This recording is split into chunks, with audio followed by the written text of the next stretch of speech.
We have possibly a lot to go through today, so let's get started. David wasn't here last time, so who wants the honor of explaining what happened last time? Actually, very little happened technically, but there was a lot of discussion, which will continue.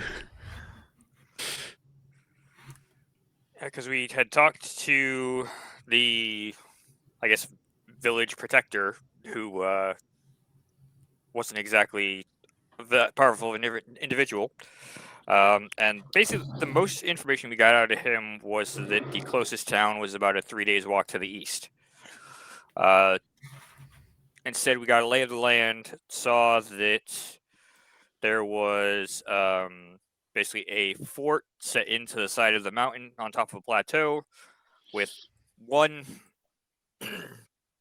obvious way to get up there being a sort of like inclined area, which was the source of that darkened sky we had seen before. There appeared to be a horde of undead sitting on that pass. So we decided not to go that way and headed. We saw also that there was a house at the base of the cliff, so we went and checked that out. Met a ranger who told us a little bit of details about the fort. The fort is where Zixioth and his minions reside, and it appears to be old dwarven in nature. We ended up climbing up the cliff to take a closer look at the fortress, and even though there were no visible windows or anything like that, someone did exit the fort saying they could see us coming up. His name was Morden. And basically, at first, the party decided to try and, since someone came out and was speaking to us, that we tried to negotiate. And we were basically told that the way to get in to see Zixioth would be to bring slaves for them. So then the discussion basically went on about if we should actually do that, or if we should try to find another way into the fort, because it did not look like a frontal assault would be the best idea. The ranger had suggested that dwarves often had secret passages in their forts that you could really only find if you yourself were a dwarf. So we were deciding on whether we should try to find a dwarf to help us get in the secret way and sneak about, or try to find a way to go in and with a negotiation. Yeah, and people weren't the only thing that you had to trade. They were interested in other things as well, but that was, for some reason, it was the thing that they proposed, so you really latched on to that and really wanted to explore the idea of slavery. We also we I think proposed that we were pretty good spellcasters and we had gems, which is our two big ticket items to offer them, and they didn't really seem to have any interest. So the main thing that he mentioned otherwise having interest in, but it was kind of like the person we talked to was like on the fence, was the Arcanium recipe.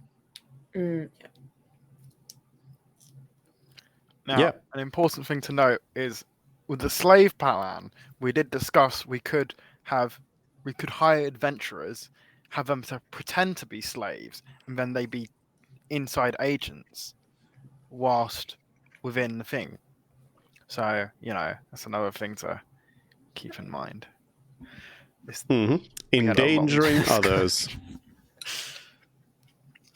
I think where the discussion between diplomatic route and stealth route is because Pyros didn't really want to take the diplomatic route because guts would be all around. It means if we actually have to fight because we can't get out, we have to fight many things at once. Yeah. Conversely, during the stealth route, it means if we fight, there will be many small battles along the way to eventually find this Zixioth person. But then again, because it's a stealth, you don't really have a direct route to Zixioth, which means you may end up fighting more than you need as well. Well, I'll point out that we have a few unknowns that will, more than a few unknowns, but the big ones that'll kind of change how the mission goes is we don't know what kind of creature Zixioth is, if he's just a human necromancer or if he's a lich as rumored or a vampire possibly. If he's a lich as rumored, we have to destroy his phylactery to actually kill him. And the other big thing is, are his followers mind controlled, or like the guy that came out and talked to us, or is he, or are those people, you know, they just really believe in Zixioth's mission, whatever that is? Because those are two big differences. Because if we manage to defeat him, if they're all mind controlled, they'll just let us search the tower for what we want to find. But if they're not, then we have to deal with them too. And also the whole point is to get the key. And Yeah, and the whole it's point not is like we know where the key. We have no idea where the key. We have no idea where the key is, but but they did mention a vault maybe of some kind. Yeah. Which seems promising. Also, where was the rumor that the lich came from? Because I don't remember Dupe specifically mentioning it at all. I As a lich. I feel believe like that's one us of as like players. the approaching towns when we were coming up to Kantok, someone in the inn or whatever. Actually, no. It came from us. No, Yeah, that's what I'm It thinking. came from us. I don't It think came Dupe from has us. Dupe specifically never ever confirmed said it. No. lich. Anyways, in addition to all of this, for Reynard, there's a couple of things for you. First of all, some of your friends already noticed some differences about themselves.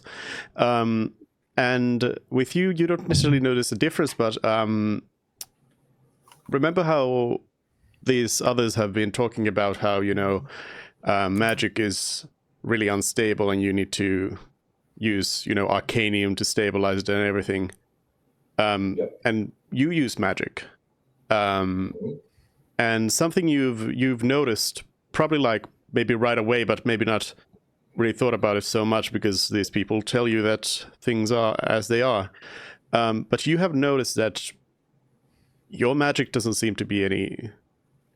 Like, it doesn't seem to be unstable or anything. It all seems to work just fine. Yeah. So yeah. For some reason, you don't feel like that affects you. Also, since you are here in this region and you've now climbed atop this plateau and seen sort of a kind of bird's eye view of the area, you are definitely starting to remember things. Oh, I see. Okay. Like just like memories of the region, kind of. Do I feel like this is my home? I would say it's like hazy stuff that you can't quite put your finger on, but yeah, you know this area. You know that, like, I mean, you already kind of knew that you got this connection to Zixioth, and Zixioth is here, so must make sense. Yeah. And but yeah, you are like seeing things that seem familiar to you, and your memories are just kind of very, very much on top of things. Right. So persistent deja vu. Mm. You might remember like names and things like that without like connection to what they are. Names of people and names of places. All right. But yeah, so where we left off was that you had you woke up at the ranger's cabin. You went up to Zixio's fortress, climbed up a cliff face, and then talked to them, then went and climbed down the cliff face, which has kind of exhausted you. You could maybe force yourself up again, but it's a little bit tiring. And yeah, you've come one thing down. I It's did also forget to mention is that our vine didn't work. yeah, Oh, it's like late afternoon, early evening, and yeah, you're down there at the bottom of the cliff discussing your options and what to do. And yeah, I think we probably want to hear what Reynard has to say about any plans to negotiate with with Zixia. well, certainly that he can't be trusted. He's an evil man, or an evil being, an evil creature, treacherous in nature. Our plans were, I mean, to beat him at his own treachery. I'm definitely drawn to the idea of convincing people to go in on the inside. I like that idea. Okay. But I'm in for a frontal assault if that's what we're feeling as well. So, I mean, why not both, right? Why not seed some moles and then try a frontal assault, see if we can hit them from two directions? We had three main ideas, and one that I keep suggesting that no one seems to like. Find a group of pretend slaves, gain audience, attack. Come up with a different offering for Zixioth, gain audience, and attack. Bring in a dwarf or expert on dwarven architecture to look for hidden entrance and sneak in. And then the last one I keep suggesting is kidnap Morden and question him. There was Who was also it? the alternative to bring actual slaves, like people condemned and to like death and whatnot. I'm pretty sure we took that away as an option because to try and find people that would satisfy those requirements would be way more difficult than just finding pretend slaves. Fine. So one thing I wanted to kind of underline, I'm not sure if it's like become implicitly understood, but just in terms of this like slave train of thought, or pretend slave or anything like that, is the fact that you would be trading in people to a person you know commands vast undead armies. So their fate would probably not be, hey, we're gonna have you hang around this room for a while, so that some adventurers can come in and use you as a fighting force. Their fate is probably going to be die and be reborn as undead. And they probably don't want to like feed people, so they will probably just go ahead and kill them right away. So Okay. that's something to consider. I mean, if the whole point is just to get an audience, 4 of us could be the slave, and then once we reach that audience, then we can just fight. You don't even need to find slaves. Yeah, I think I'm a little worried that they're going to take the slaves to a different area and like prep them for a ritual or whatever, or just kill them immediately and like not even get a chance to be in front of Zixioth. I don't know. That was always my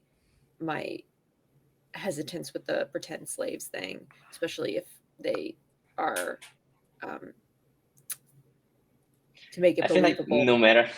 no matter what route you go with, you have to function under some assumptions, right? So you just have to choose the route that best fit what you think is the best plan, and you can deal with it. Right, but Because no also matter what choice you go, there are so many assumptions. right, but if we're pretend slaves, first of all, we already approached as a group, Hmm. and is one of us going to come back and say, I've enslaved all my friends here. We'd like to come back in now. And also, they're going to keep all their weapons and stuff while we come in. Yeah, I mean, you Like, could that try just to do seems like- something with like disguise self there, maybe, I but could, still, he's gonna ask maybe. where the rest of the group is.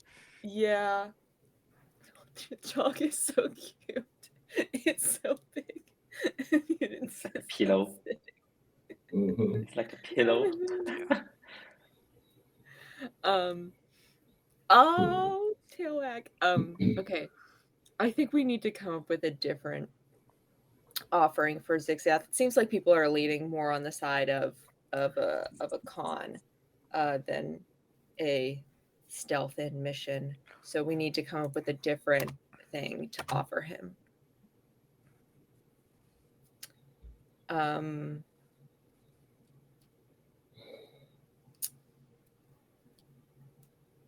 So we had the Arcanian recipe, which we could try and again.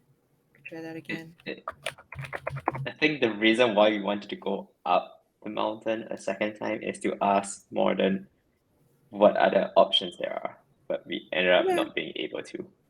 Yeah, we need to sleep. All right. So once we sleep, should I change the forgery kit, the one spell that anyone can use? Should I change it from dark vision to disguise self? Or do we like dark vision better? Okay. We've seen inside their castle there's no lights, at least that first bit. Okay. I mean, that's a good point. Certainly, Raynor prefers dark vision, given the whole human problem. Yeah. Right. All right. Then I will keep it as dark vision.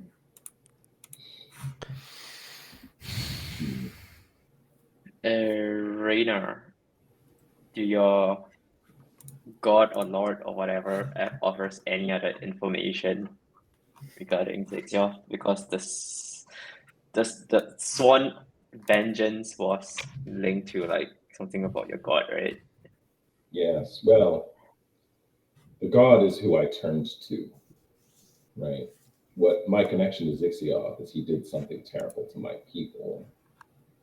I think it's only hazy memories, but I remember myself. I remember my feeling of, I used to worship, again, showing the tattoo, used to worship Omar, used to follow his path, but Hor is the one who answered when I called out after something happened to my people. A harvest of undeath, if you will. So definitely can confirm this is a necromancer we're dealing with. Don't know about Lich. I don't think I remember anything like that. Okay. I don't know. That's a question for Duke. I don't know if I remember that, but I remember a necromancer. You don't.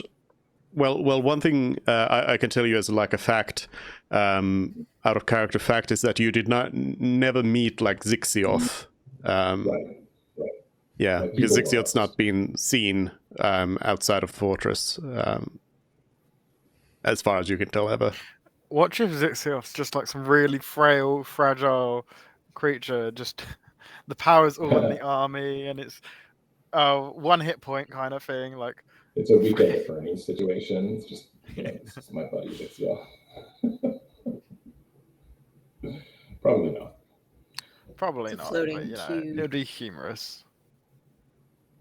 As you're standing around and just talking about things, the ranger comes walking to you from afar, and they look at you, and you can immediately see a sort of hopeful glint in their eyes as they greet you and say, "Hello, you're back. So, was that it?" did you defeat Zixioth? We were just scouting out the place right now, but we're making a plan. The ranger's enthusiasm completely deflates, and he just says, "Oh, okay. Well, what did you find out?"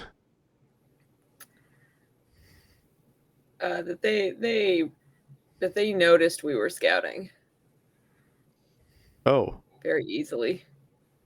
that's So they have some sort of no detection good. up there. Yeah. Though they weren't immediately hostile, so there might be a way to get inside without a fight. I see. Well, I did think you were here to. I thought you said you were here to defeat Zixioth. That's the goal, yes. Though getting through the walls would be the hardest part. Well, I hope you figure it out then. I just woke up. I saw you climbing down, so I thought I'd come see you. But yeah, I suppose. Sorry, a small aside, Well. just to kind of catch me up on this ranger. Is this ranger is an enemy of Zixioth? Obviously, he seems Yes. excited to. And do you Correct. know anything about him? Any kind of faction affiliation or anything like that, or is it just like a loner in the forest? He says that what he does is he keeps an eye out for when people are leaving the fort to warn the villages. And he appears to be nocturnal, which Okay, I was going to ask, is the sun down at this point? He did say he just woke up, and he said this evening. just woke up. No, the sun is not down. Okay. I would guess it has. This something ranger to is do not a with- vampire. Oh no! We determined he probably wasn't a vampire, but I would guess that Zixioth, that his people might be most active at night is what I would guess is why he is up at night. But I guess sir, why do you appear to be nocturnal? Why are we speculating? The ranger says, "Well, that's just how I am. I don't know." Okay. Cool. Healthy genetic diversity, variation in circadian rhythms. I get it. Yeah. The ranger says, "Well, I'm going to go work now, so Okay. good luck with your plans, I guess." Yes, and be safe out there for you as well. So they head off northward along the cliff. Okay.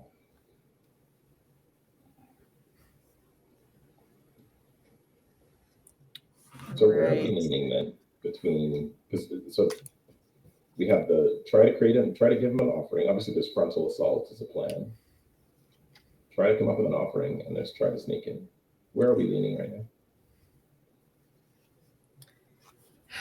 Well, we kind of ended last session split, Pyros and Mervin towards finding a way to sneak in, and Celery and Fred, if I remember correctly, leaning towards tricking him into an audience. I'm also 100% down for a frontal assault as well. I don't think that would work. I think a stone elemental can break down the door, and we can send it in by itself. We did. We can use it as talk about the like possibility- scouting. We did talk about the possibility of sending in something like a stone elemental or Celery's dragon, big dragon he can summon, to attack the fortress and see how they respond. The feedback we seemed to get was that the people would know that we were responsible for that somehow, and it would ruin any plans we had to then later go up and negotiate with them. So It seemed awfully suspicious that, a bunch of powerful magic users show up, ask to negotiate, and then suddenly elementals start attacking them. I think there would be probably some suspicion at the very least. Okay. So I'm kind of on team frontal assault.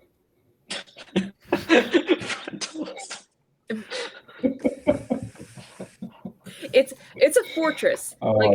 Let's be clear. It's it's dwarven architecture, no windows, fortress. Yeah, there was So what kind of defensive capabilities have we seen so far? Like, do they have patrols? Do they have sentries? You said some kind so of magic far protection. it was a case that of they- where there was a front gate, and then about 60 feet up it goes inwards. There's like a platform there, and then there's another door up there, and at the top is where Mord came out and said, "Yeah, we know you're here." But there's It's no other partially openings. in the mountain. It's like presumably there's more to the building. It's just inside the mountain.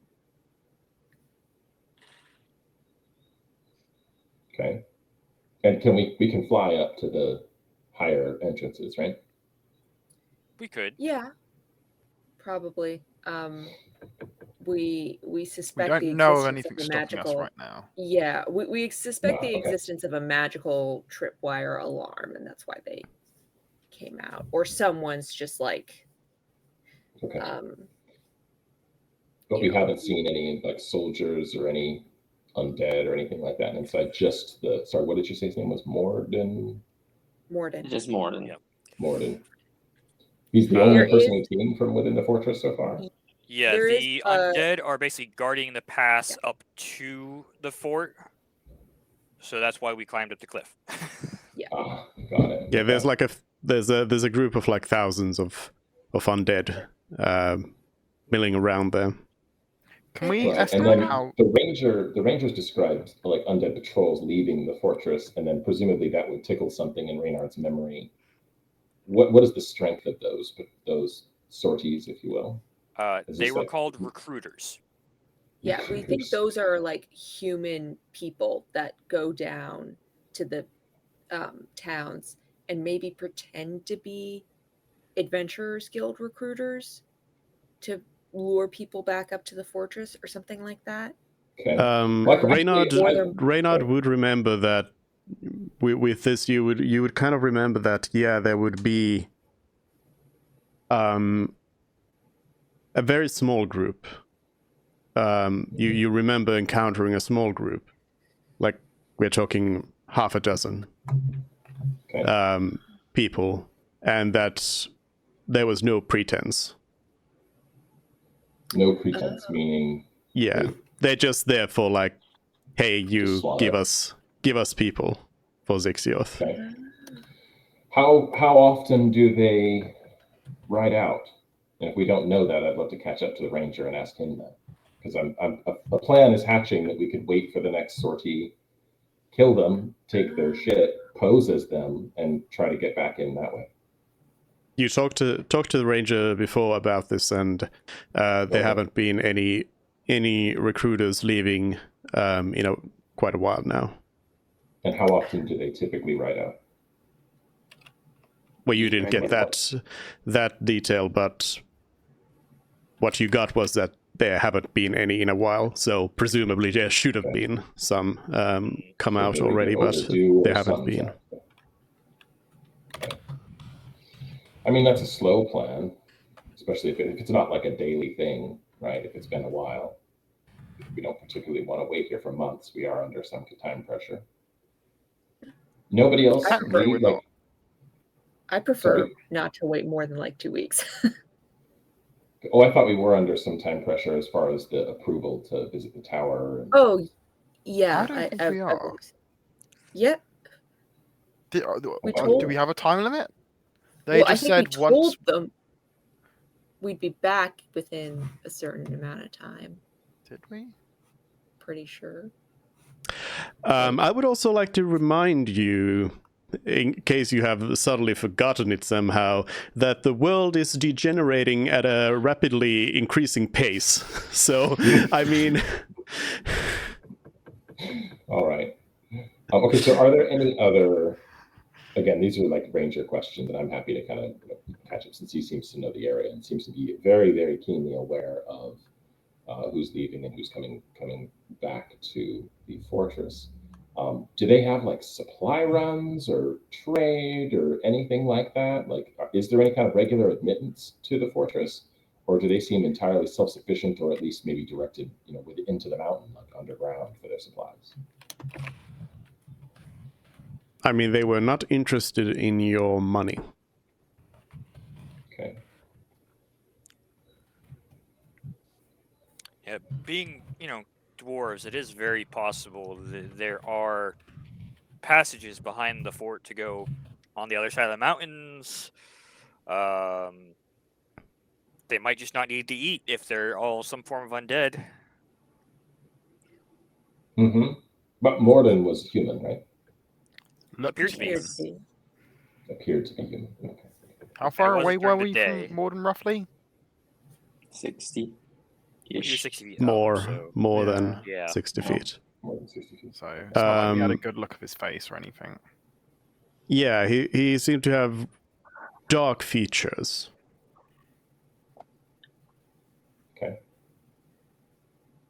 Dark as in spooky, or dark as in like darker skinned? As in spooky. Oh, okay. All right. Well, that's my thought, is that, trying to masquerade as something else is another potential plan if they have any kind of supplies, but it doesn't sound like they do.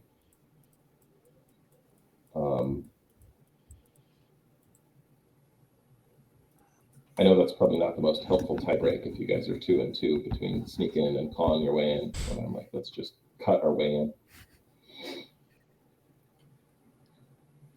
I said I was fine sneaking in if you have a concrete plan. But if there's no concrete plan, then I'm like, it's not an executable plan, then it's no plan at all.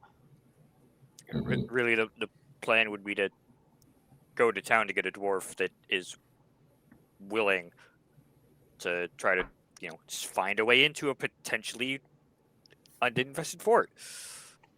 And Yeah. this means it's like going out to the further town and then coming back, which may be almost a week. Yeah. That's why, yeah. We tried to, we knew that we had a dwarf volunteer at our tower, but the vine's not working. So You don't know they Well, we had a dwarf at the volunteered tower. for We don't anything. necessarily know if they volunteered. fine, employee, whatever. Voluntold. Okay.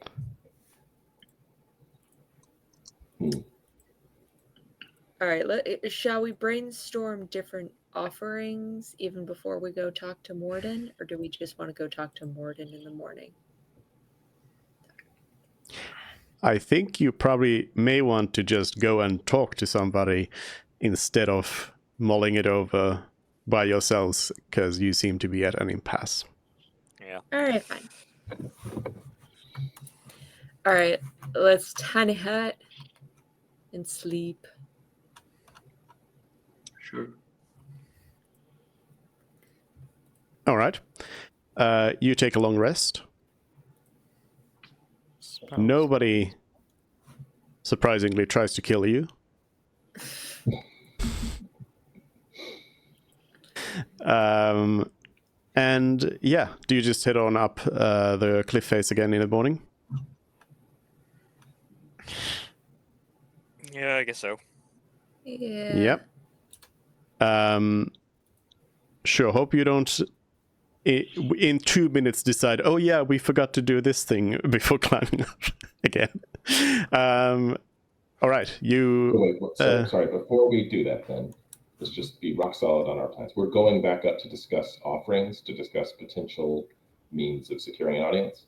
That's our goal right now. Yeah, and we can We're factually assuming- say we have tried to get our offerings, but we weren't able to use our teleportation.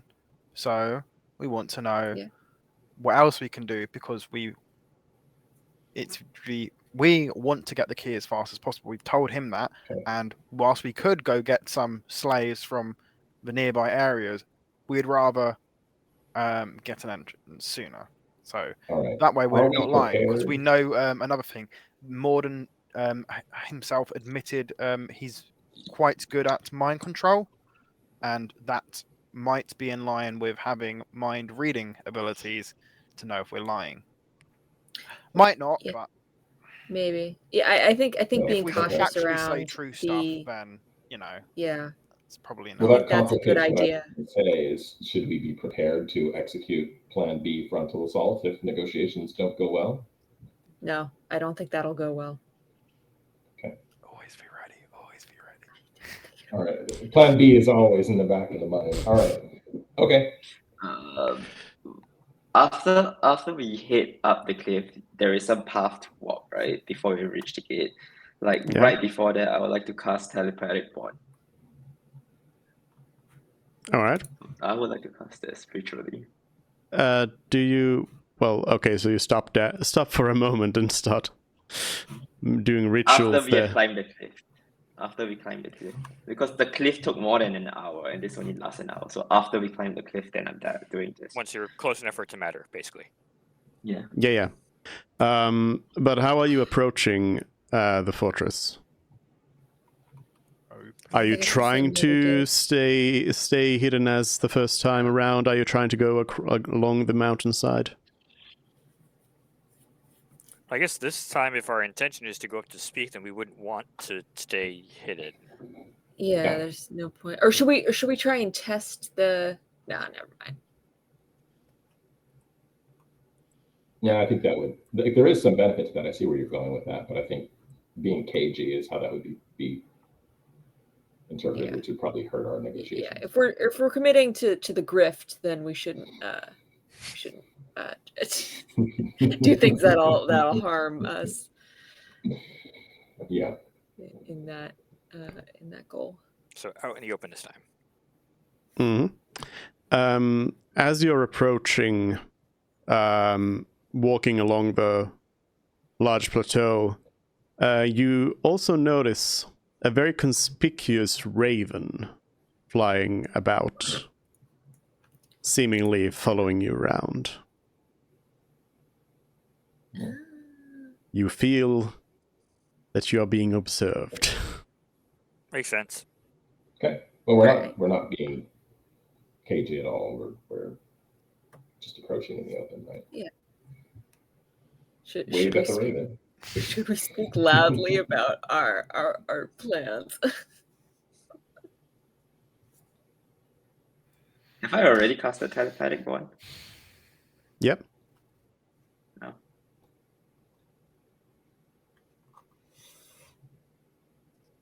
So, you make your way to the fortress. Mhm. Yeah, not going to shoot Keeping down an the eye bird out this for time. any kind of. Sorry. go ahead. No. I was just saying, we're not going to shoot down the bird this time. I don't think we shot it down last time, technically. We No, caught it we with a larger bird.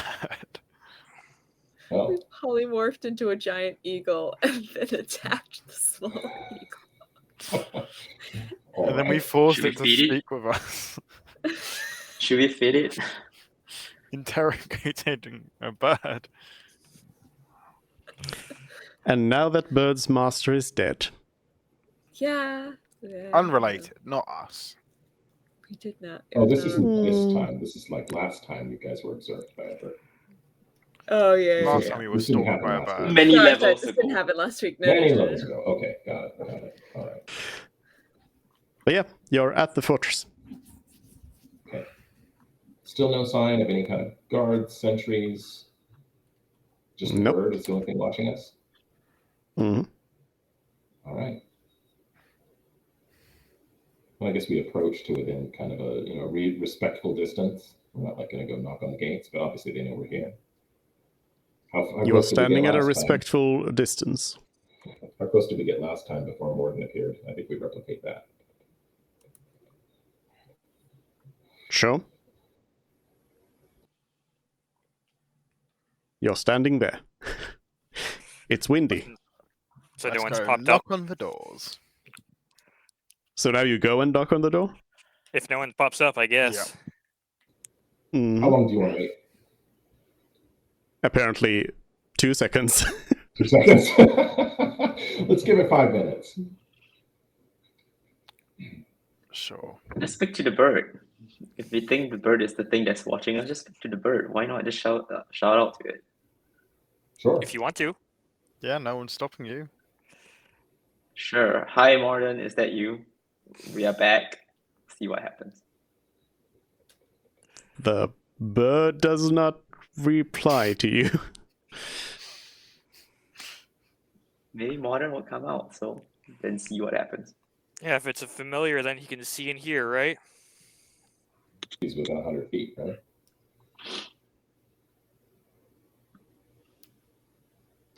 About 5 minutes have passed. Nobody's come to greet you. Okay. I say The we main knock on the door door. is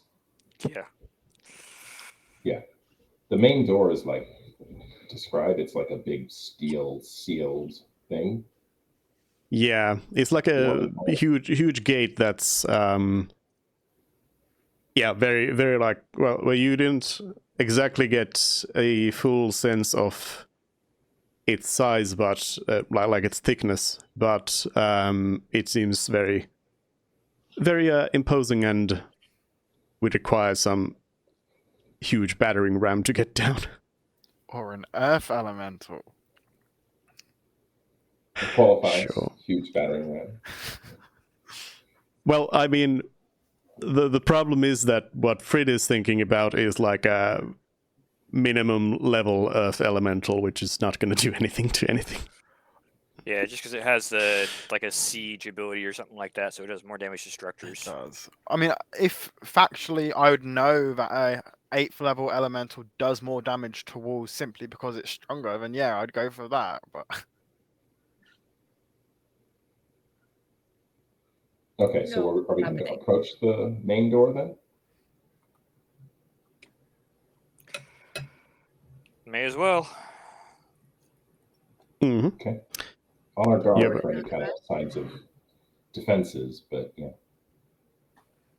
You have approached, and still no reaction from anyone to your presence. they've just left the whole fort and it's completely abandoned now.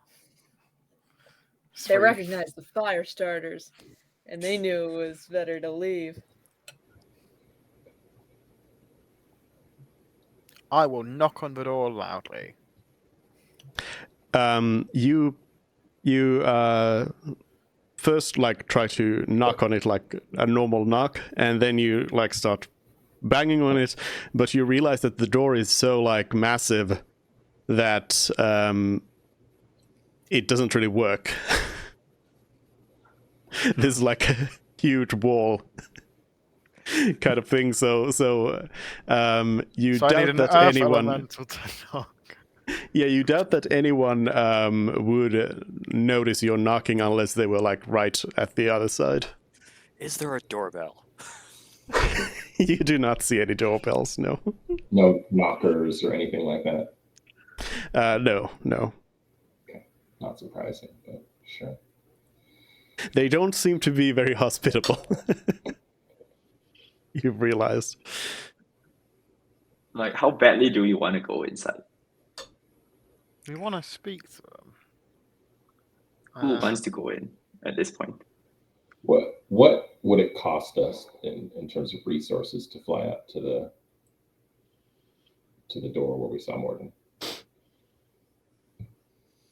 Myself, it's just something I can do a certain number of times a day, assuming it works, because some stuff hasn't been working.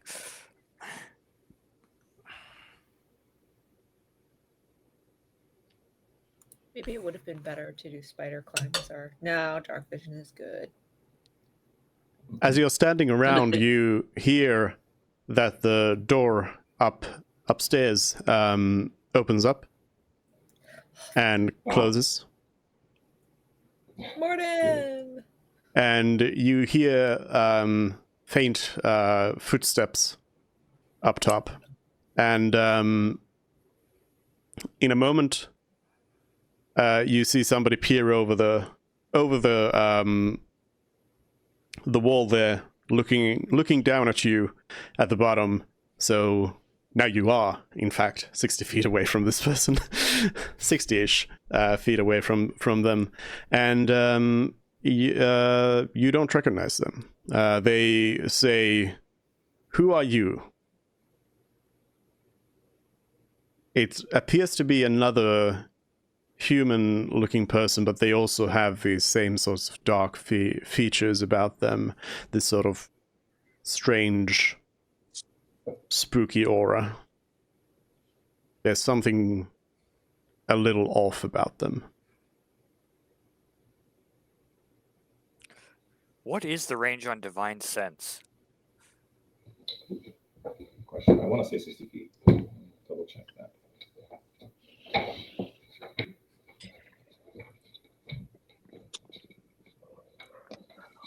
Yeah, 60 feet, not behind total cover. Okay. Yep.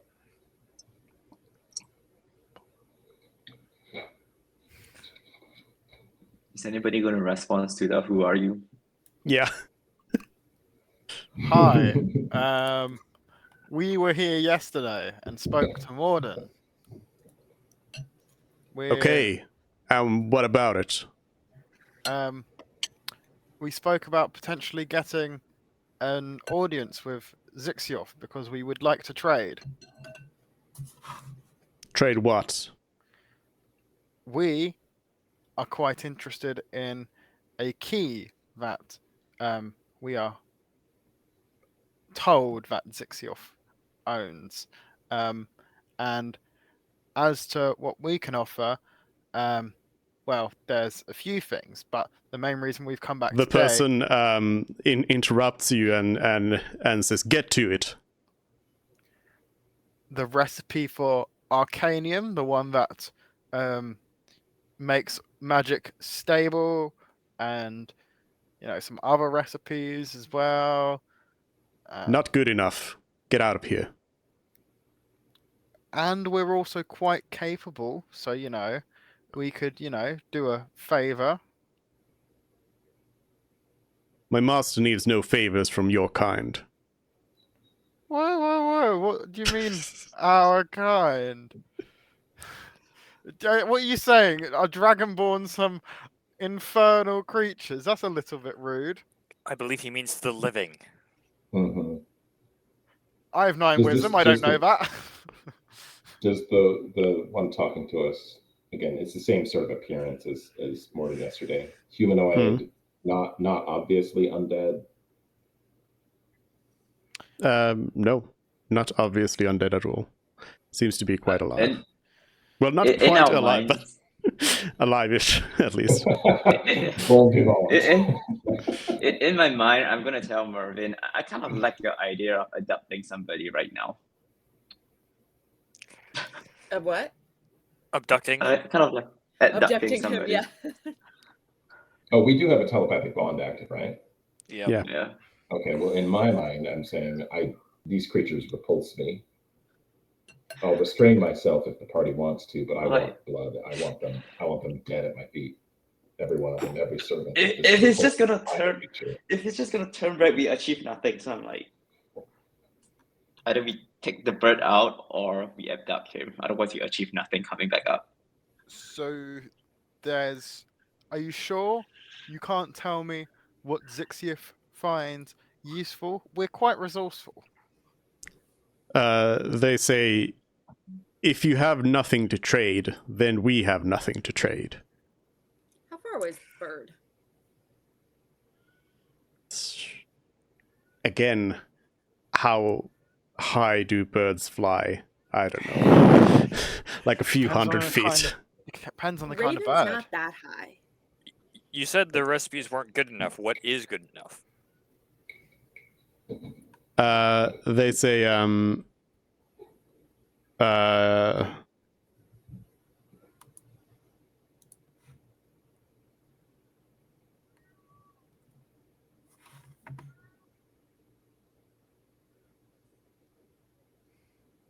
They say, we have no need for you. You have need for us.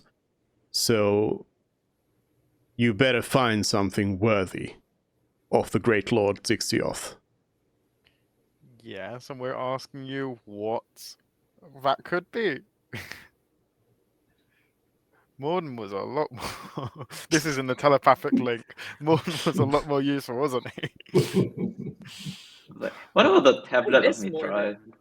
Could we upsell the tablet of Mitra? Like, say this is some divine tablet or some godly tablet or something. Could we play sell it. it that way? I'm not sure he'd have much interest in the divine, unless it was like a god of undeath. Then just sell it as a god of undeath. He doesn't even know it. Maybe you have some maps to sell.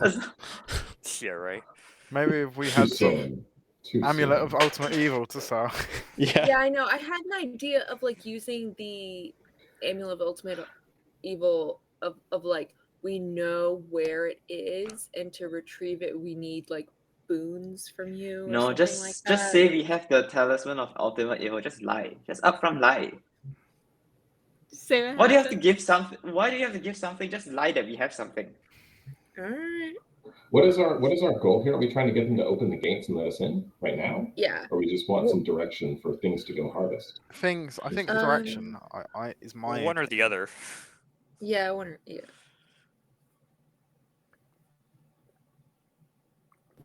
So why don't we just ask, is the talisman of ultimate evil good enough? And it's like wave the tablet of Mitra. It's not like you know what it is.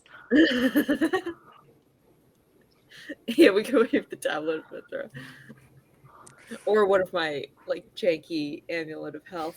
I mean, better idea if that's the route we want to go. Well, actually, Quick that might not decisions, depending guys. on the Even magic though we we have. are talking I'm gonna telepathically, say, but I see. real Yeah. time. Telepathic. Putting my We hand can't behind, speak that quickly.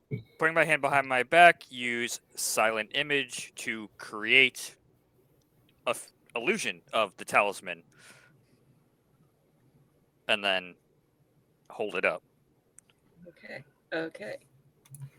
Well, Silent Image does have all the components, so you could not do it very covertly. Oh yeah, good point. It is verbal too. Yeah, you need to be saying things, and you need to be doing magical gestures You're and right. everything. So It's called silent image, but it requires you to speak. Wow. Okay. the image is silent. Yeah. Hmm. You're right. That's What a good about point. offer him the All lamp? right. Just say it's a lamp that can hold any amount of things. Just lie. I would like to try and do a persuasion roll. Sure, but you have indeed been like standing there silently for a couple of minutes now, so go ahead. We are useful. We have slain dragons, spoken with a drow matriarch. We've ventured through time. We can be useful, and can get a fair few things if we put our minds to it. What is it that we could assist with? For we do not even know if it's verified that your lord has what we search for. And then persuasion. So that's a 25. They say,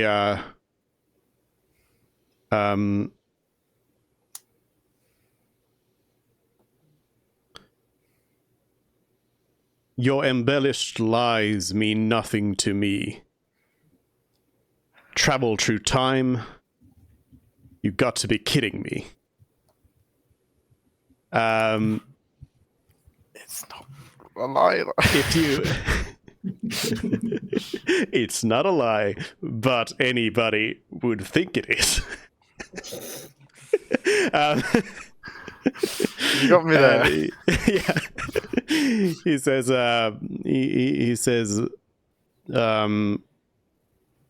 If you are so accomplished, then show us what you have gathered. Surely you have treasures from your travels. Is one recipe all you can offer? Or how about a demonstration? Offer thought. It's fine. Offer thought. Upper Todd? I mean, you could probably. I mean, you're going in with Todd, right? Todd will come out with one. I know we're going Offer thought. But then they're going to take Todd to a side room and Okay, here's what I'll show. I'll show gems from a dragon's hoard and state as much. Can we like make a show of like opening our packs and like in the like hubbub of doing that, we cast a silent image to produce? I don't know if we could cover the cast of that. Yeah, it would still be obvious. Yeah. The person looks at your gems and says, "We have no interest in those." Would you be interested in taking over multiple areas, because I have the sigils to multiple area? They say no. Really? That seems like something That's you'd such an like. evil thing to do. That's such an evil thing to do. Okay. Right, okay. I'm a level with you. We've recently traded off a lot of our stuff, but our quest is to, stop magic from deteriorating and dying, which would benefit you if we succeed in our quest. We have no qualms against your master. We really just, want to stop the world from ending and let everyone be able to use magic. So we currently have traded a lot of our goods to enable us to get as far as we are on this quest. I don't think that's gonna go over well. I think his magic is actually stable. But anyway, let's see what happens. I like that you also specify, like, we have no qualms with your master, and right next to you there's a paladin covered in metallic armor and sword drawn, and like has a little Zixioth doll and stabbing it. I have no qualms with your master. That would be. Yeah, the servant says, your heroic quest matters not to me. You told us you wanted to trade, so... Okay, I'm gonna say, what about this talisman of evil, ultimate evil? And then I'm gonna do this, and obviously it's magical, but you have no idea what kind of magical power it is. Here, what about this talisman of ultimate evil?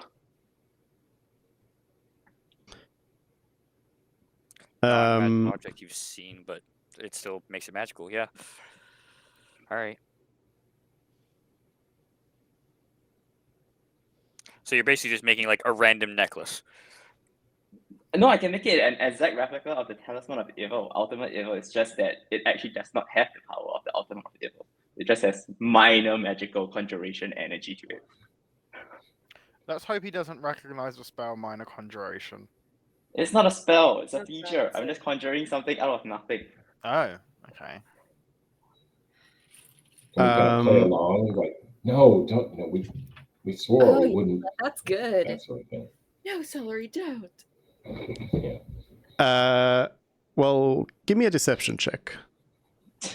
Oh, I was like, I wanted you guys to do the For lie. who? I'm prepared with Flash of Genius. Don't you worry, celery. I know, let's use the time stone. Oh wait. Zero. Do you want to use Flash of Genius on that? So I imagine I'm saying this with like a stutter and like I'm kind of fearful because my instinct is I just want to run away. I don't even want to lie. You guys should do the lying, and I'm like, Yeah. oh, just You forgot what it looked like, so instead you. The servant looks at Celery and says I'm familiar with the amulet of ultimate evil. Sorry, I forgot what it's called.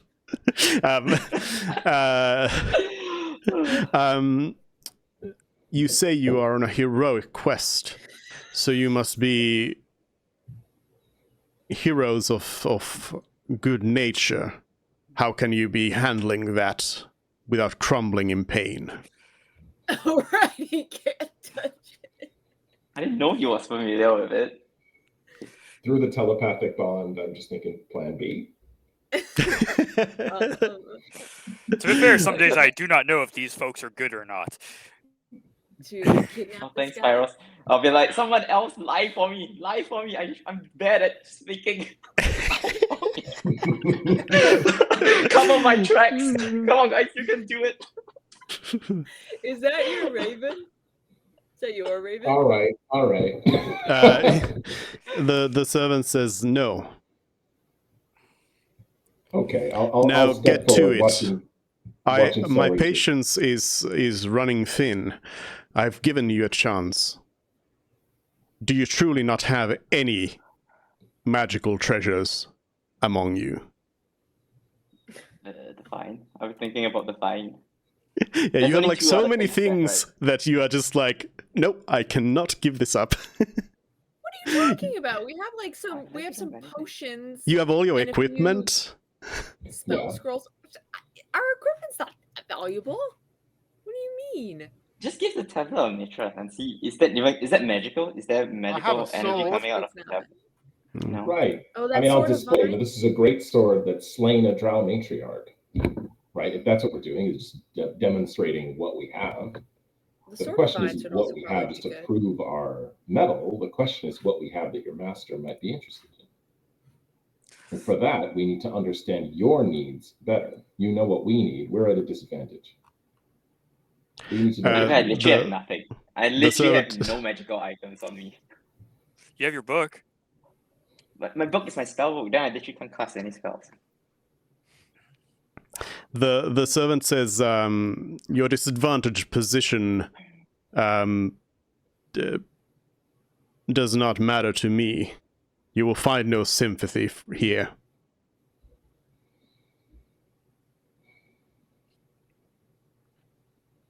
It is you who need us, not we who need you.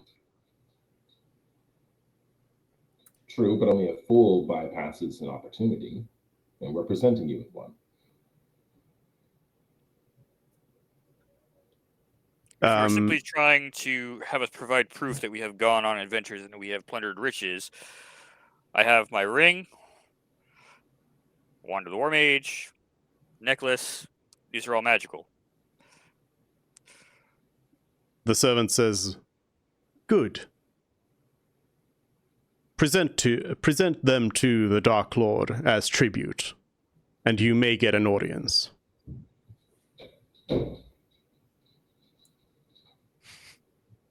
Wait, present them to him? As in offer the tribute to Like, you? Mervin, just present the dimensions of shackles. It's because you can just dismiss it anyway. I don't have it active. You guys told me not to change any of my Oh, information. okay. I'll offer the amulet of health anyway because it's something you can just dismiss, right? You can just dismiss and claim it back. So just offer those that you can do it. I'm saying mine, the one that I have on me. I'm offering the one on me. Not the one on me? Yeah. Because we have two on them. All right, fine. I take the one off of Celery. And I say, this is an amulet of health. I know it just looks like a ruby with some copper wire, but it's an amulet of health.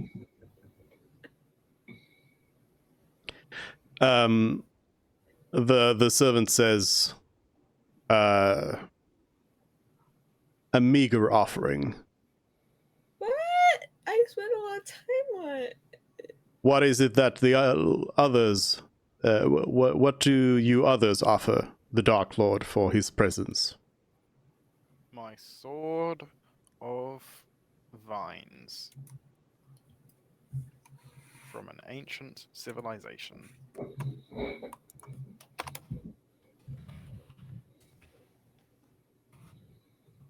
I guess if I was actually going to offer something, I would offer the necklace.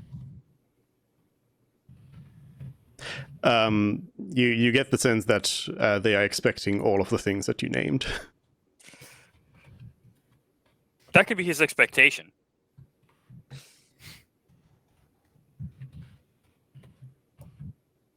They're basically just offering the necklace.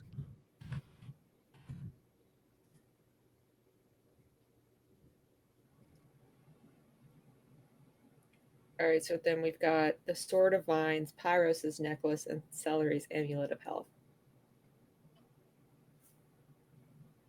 And the servant sort of implied that everybody needs to have something. Oh, shoot. What's Todd gonna give? Alpha Todd. All right, fine. Celery, have your thing be the amulet of health, and I'll offer Todd. For Todd. Wow. All right. Well, I don't have much. I'm not going to offer my sword.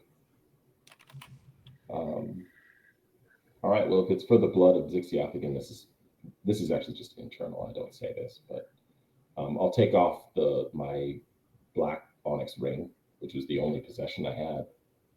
Wait, I'll pass you a potion of Arcanium and see if he's fine with taking that, because potions are magical as well, right?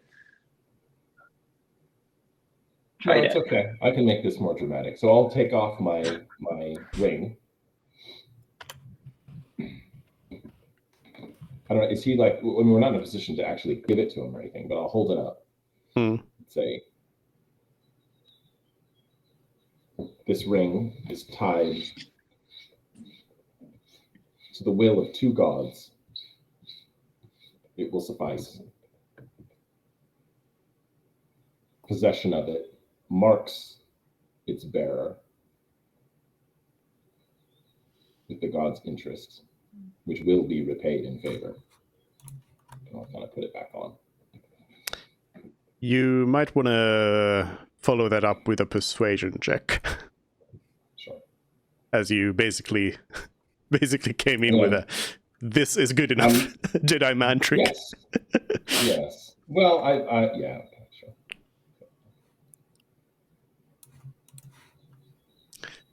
better than celery. Yeah. I'll use Yes. flesh and genius on that to just like really juice it. 21. All right. Now, note, just somewhat out of character. The ring is not magical, but it is deeply personal. And even if I don't remember it, I know that I do not want to give it up, and that giving it up is like a promise that I will, I will seek my revenge on whoever takes it from me. That's just my own personal disposition. The servant looks at your offerings that you've talked about, and seems somewhat unimpressed, and says,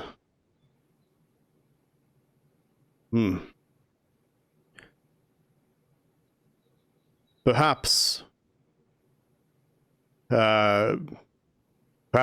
my lord will be willing to hear you out.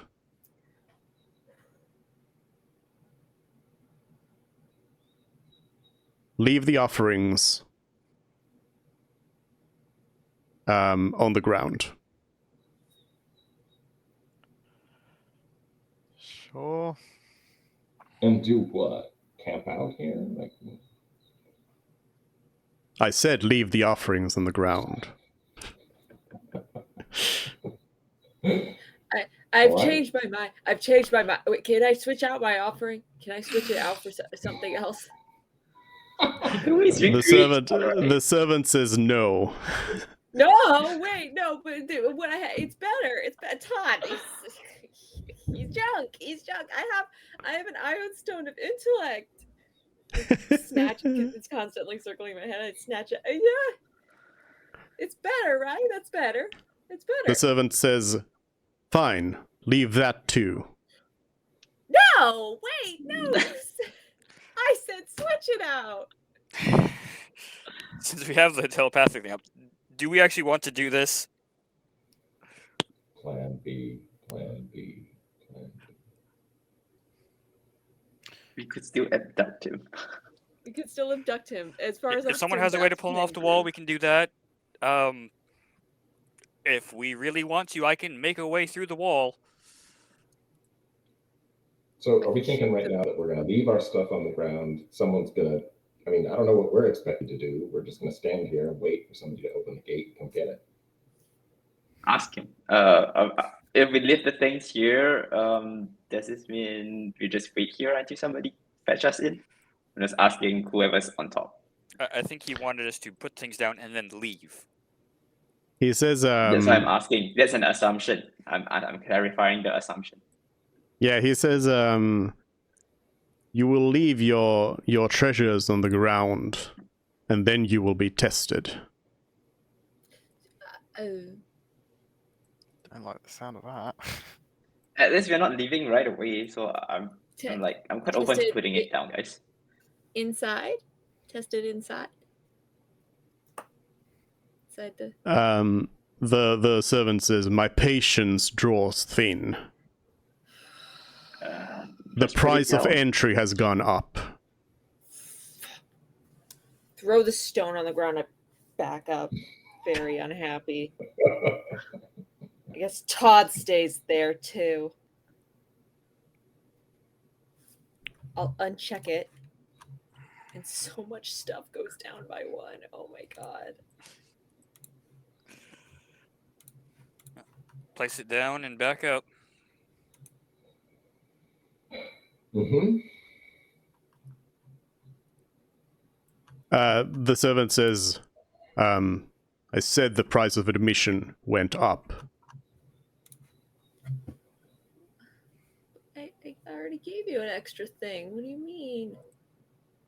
You already lost that. But I don't why are you being like this, dude? Because I'm evil.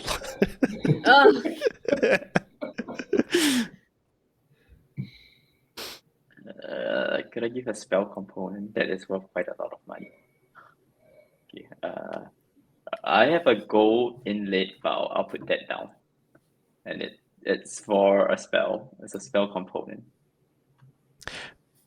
The servant looks at that and says, "Not good enough." I'll put another gem down. That's worth 1,500. I mean, that's all I have to offer. I literally have nothing else on me besides my spellbook. If you want my spellbook, I'll be like, fine, I'm fighting. I'm telling you guys this. If he wants my spellbook, I'm just gonna fight. I literally gave him everything already. Now it's like I'm ready to fight. I mean, he's not talking to Celery alone. He's just saying, like, more from the group. Well, Reynard has nothing else to give. I'm just burning with hatred at this point. My need for vengeance is clouding my ability to think clearly. But I have You said how far away is this person again? About 60 feet. Slightly past 60 feet, right? Yeah. There are a lot of spells that could reach him.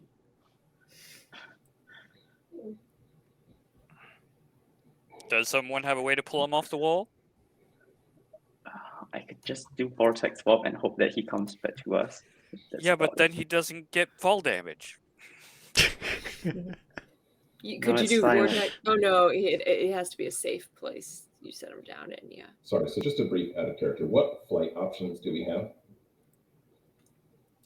I prepared spider climb, but it's concentration. Polymorph. I can summon a draconic spirit, Okay. but my Don't be summoning under thing the is on sea. the floor right now. My summoning thing is on the floor. All right. Is it worth having someone just, fly up to him, which presumably could be done in a round, a few seconds? Throw him So off the frontal side assault and it is, run. right? Frontal assault. So, Reina, do you prefer going to him or do you prefer him coming to us? I'm never going to be able to use Conjure Elemental in a battle. So again, Reina, my question to you is: do you prefer to go up to him or do you prefer for him to come down to us?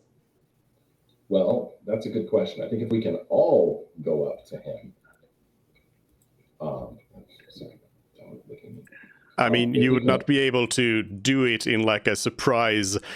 Suddenly you're up there and Right. he doesn't have a chance to just like, run back in kind of Right, way. but if the idea is we leave everything on the ground and then, I mean, we're still being watched. No, we're don't talking know. about like in a split second, Yeah. like vortex warping him down and wailing on him, and then So I- that's I- that's is it possible if to put us between him and the door? That's my question to you.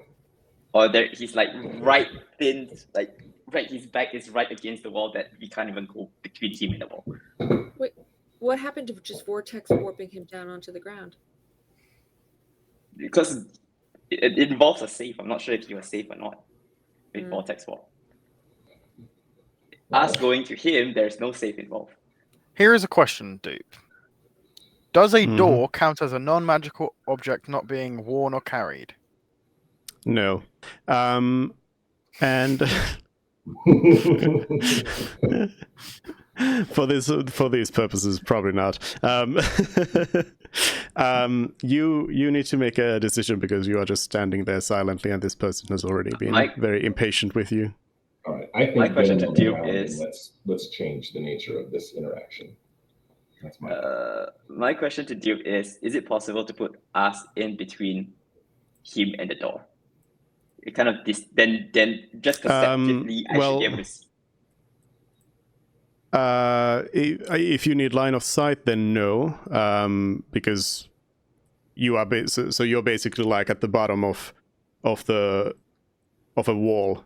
So you're just seeing like this person peer up over a wall, so you can't see behind them or anything like that. But if you don't need line of sight, then yes, you can. You could do that, but yeah.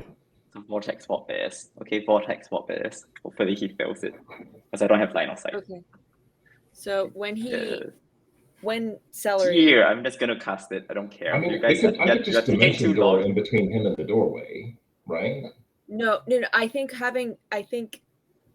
this gives him an even less of a chance of getting inside. All right. Well, you don't. Yeah, you don't need to discuss it.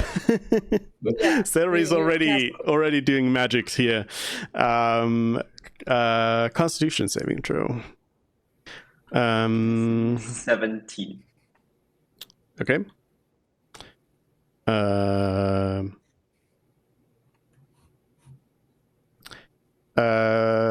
Yep, he fails. I'll put him behind the door that we are in and right beside Reina. Excellent. I'd like to. Can I do something? Let's start wailing on him, guys. No time to think. Wail on him. Go. We want to wail him? I just wanted to subdue him. I want to try to grapple him so he can't run. Okay, do that. Do whatever you need. I'll be like. I wanted to try and That's take fine. Raven. Because they're watching us. How? Well, you said a Sharpshooter? few hundred feet. Yeah. Which is less than I have 320. Yeah. So you said take, not shoot. Yeah, sorry.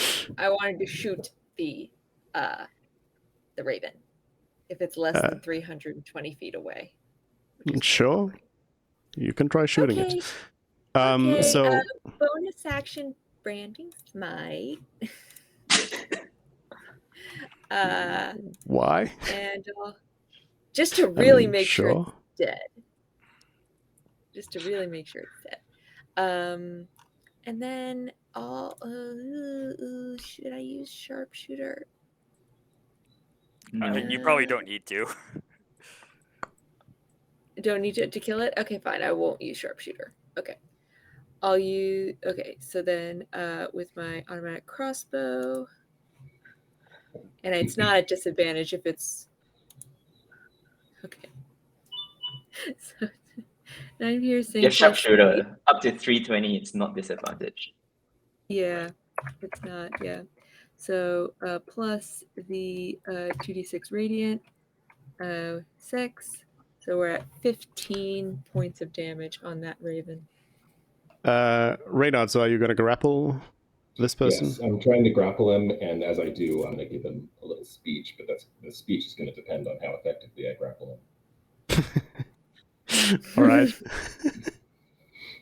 Well, you can roll for it.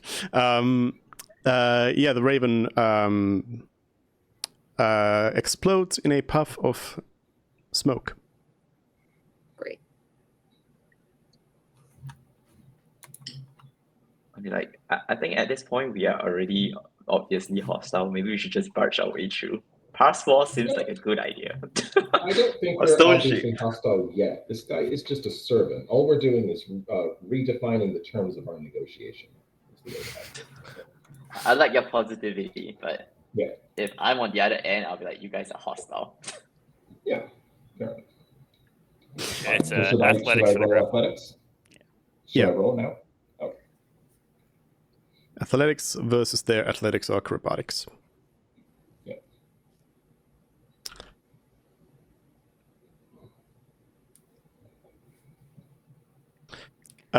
You successfully grapple this person, and they seem to be.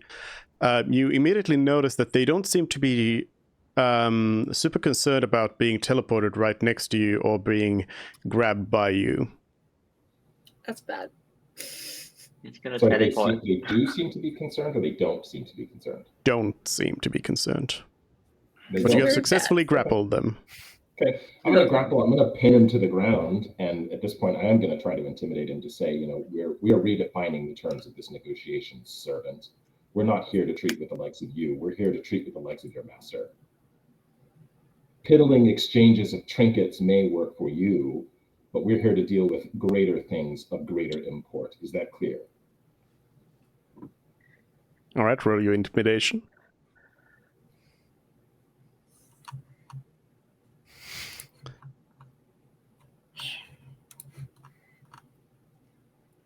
Are you gonna do your flash on that? Yeah, you know what? Let's do that. Let's do that. I'll use a flash of genius on that. With a -1 to your usual. Yeah, it's a +4. It's a +4 instead of so it's 18. I'll get it off the ground soon. The servant seems unfazed and simply says, "You are not worthy of my master. Leave while you can, or face the consequences." You're in no position to be lecturing us about consequences, sir. Free, just start summoning an elemental. Just use the whole minute. It's not gonna take that. It's 10 minutes it takes, I think. Oh, I thought it's Yeah, a let's- minute only. Yeah, that's why I'll never Take be. him time to Oh no, it is respond only to a what minute. we It is do. only a minute to cast it. But still, I don't know which one I'd do. At It's this point. an action to do stone shape if we want to just get inside now. I think Door dimension upstairs going is up still top. open. Yeah, I Door dimension upstairs is going still up top and throwing a rope down may be the easiest way to get up in there. Celery you might did be hear the- the- You did hear the door close. Oh, we did. Oh, Yes. okay. See, Still, it might bypass a lot of stuff to just climb and go in stone shape on the second floor. mm-hmm. Pyrus will go ahead and try to fly up. I feel like you should just kill him. Still saying it is in the mind. I feel like you should just kill him. One less enemy is one less enemy. I'd like to cast Detect Thoughts, Yes. targeting him. Actually, do I need to do that first? Let's just hope for the best. Let's save the uses. So detect thoughts. So Pyros, you see up there, you see just this empty rooftop with a door at the end. And the door is closed. And Frid, your spell doesn't work. Doesn't work. Okay. The thing has no thoughts, or Still using a spell slot. wait, when you say the spell doesn't work, does he sense that like it successfully cast? There's just no thoughts to detect, or it doesn't work. It just doesn't work. Okay. Hmm. All right. Well, I'm in line with Celery that one less enemy, one less servant of Zixioth in this world is a good thing. So unless we have a reason not to, He could be innocent and mind controlled. Just kidding. no. Just kidding. Well, Get rid of Divine him. Sense Get would rid of definitely reach now if you wanted to try to Divine Sense, see if he was undead. Sure, true. Yeah, sure. We'll burn a charge. Nothing. He's not undead. Not undead, celestial, or a fiend. Yeah, or a fiend. Yeah.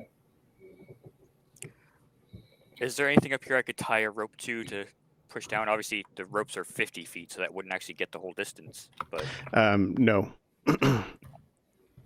Nothing to tie to. Okay. Is this That's guy yourself. armed in any obvious way? What is it? Nice. Is he armed in any obvious way? Nope. Like spellbook, implements, nothing. Nope.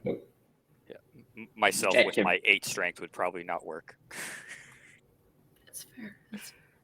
We should get him, by the way, so that he can do further components. Sure.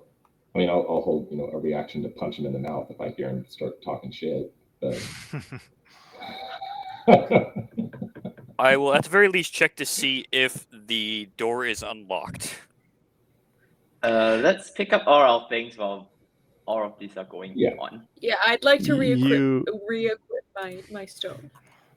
Pyros, you don't see an obvious way to even... Like, there's no door handle or anything to try to pull it open.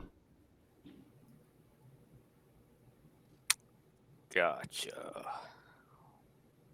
You would presume that this is a door that mainly opens from the inside. Mhm. Did Was we designed see for that. Morden go back in when we were leaving before? Well, you didn't see it, I think, but yes, he did go inside. The angle of it makes it so that we can't see the door. Yeah. Mhm. You did I hear the re-equip door my open and close again as Morden went. Are we starting casting our minute-long elemental conjuration or no? Sure. Really, I'm asking, are we going If it's- full plan B? Wait, if it's just to get inside, you don't need to. It's faster for me to do stone shape. Or do you want to have it to protect us? It's only a 5th level elemental, so how much use it'll be, and that's my Okay. concentration. I won't do it. Okay. The servant says, And he get punched right away, so he doesn't say anything. I'll let him talk. It's more if I recognize, the verbal components of the spell, I'm going to punch you. I mean, he even if he was going to get punched, he would still continue talking, in fact. Okay. He says that,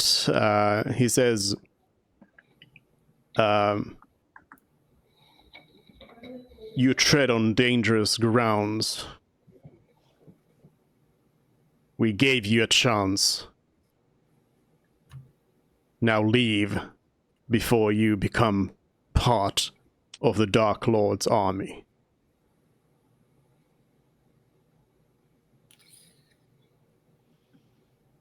We're going inside, right? The servant Maybe says, it's "You fine, we have have to." gained no advantage here."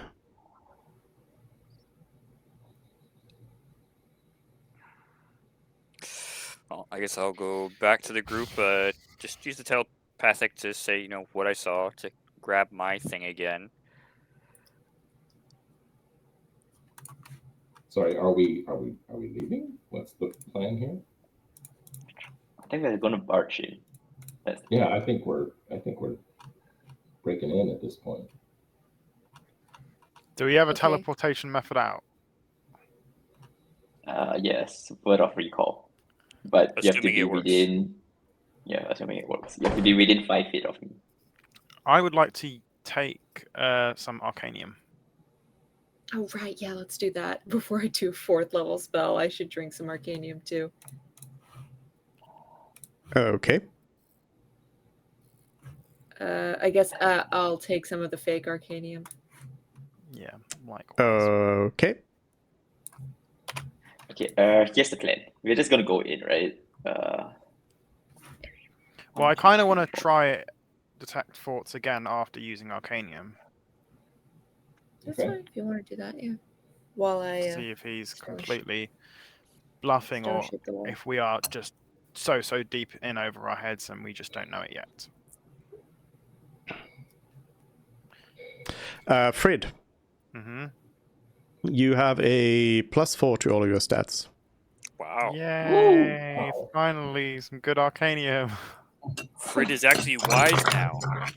You caught the dragon for once. And Oh my god, this is a Well- terrible idea. What have I been doing?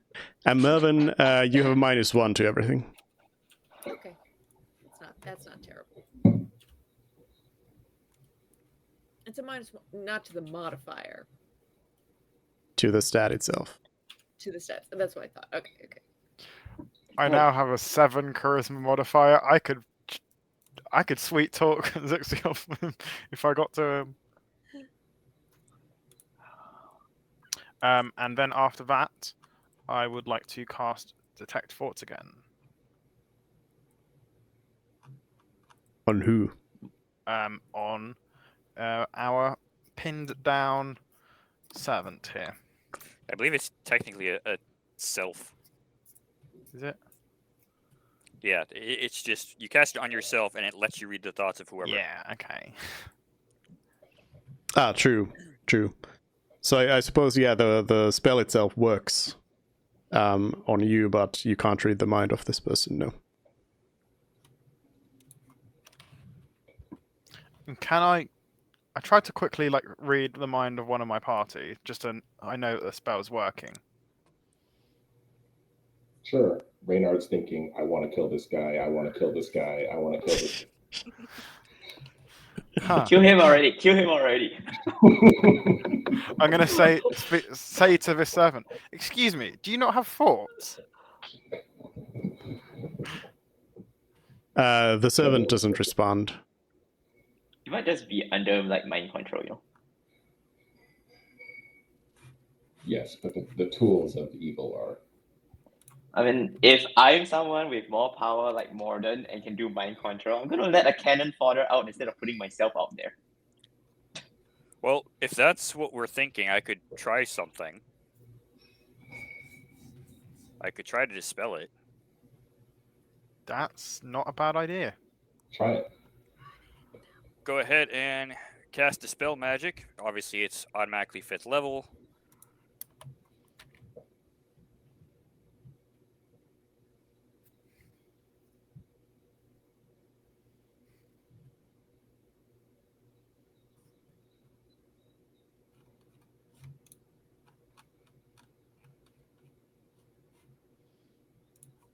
Again, we are doing all of this right outside their gates where presumably people are coming out.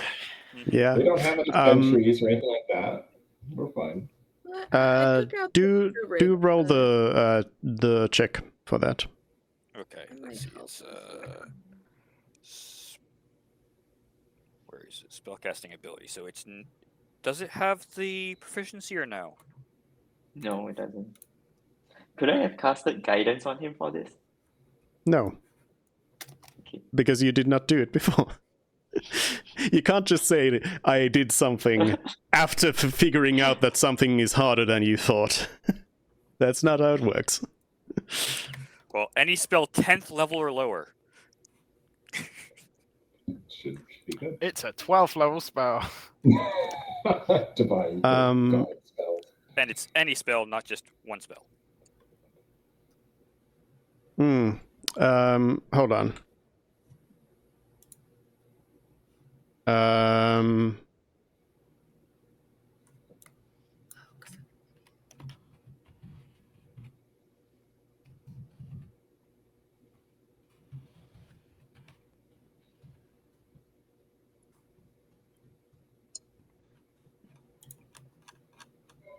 Yeah, the servant in Reynard's grip suddenly turns completely white, like white, all over clothes and everything. Crumbles, so has become basically a pile of snow, and that snow melts away. Simulacrum.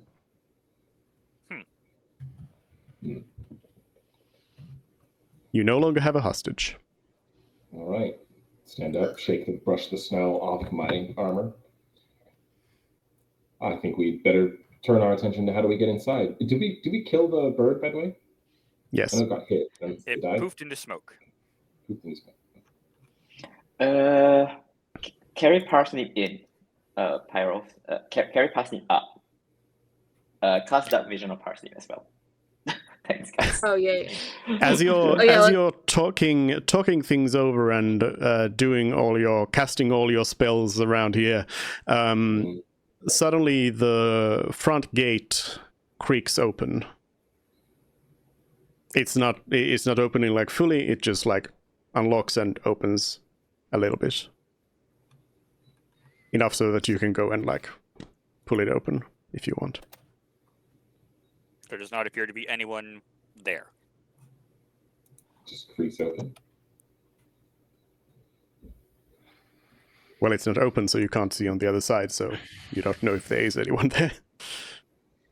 So do you want to go in this door or the door upstairs? I think the door upstairs. But nobody comes out. It just creaks open.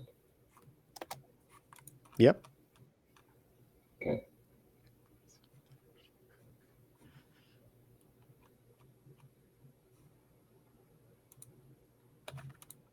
If nobody's While we're against planning it looks like we're just going to walk in the front door. you could go up the one upstairs. I like that door better. I like that door better too. I'm just gonna unsheath my greatsword and stand guard in between us and the door. But I think we go for the upstairs entrance. But I mean, yeah, there's can one fly, door that is open and one door that you don't know how to open. So, Yeah. Well, we had a plan. We had a plan to get into that door. Yes.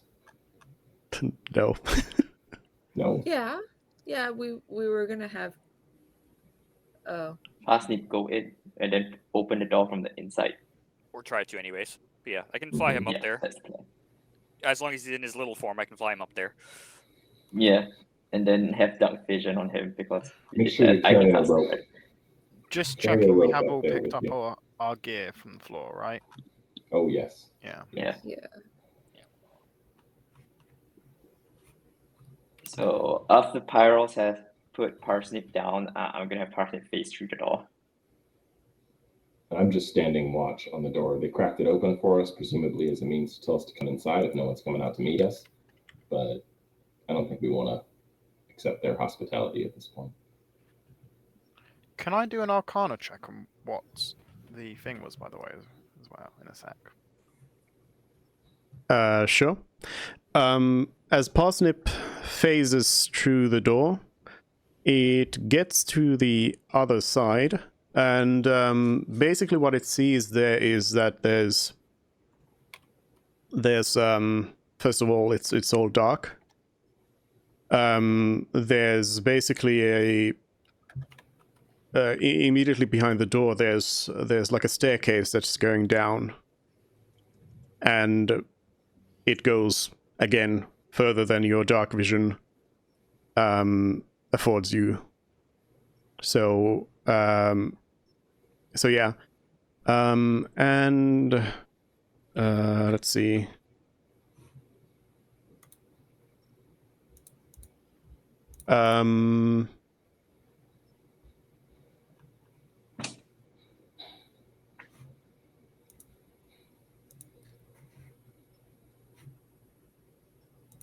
And yeah, as Parsnip arrives there, very soon after, kind of from the darkness, Parsnip doesn't exactly see what it is, but a beam of energy comes at it, and Parsnip is destroyed.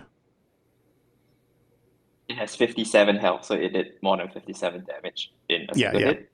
Yeah. It's destroyed. So maybe not that tough, guys.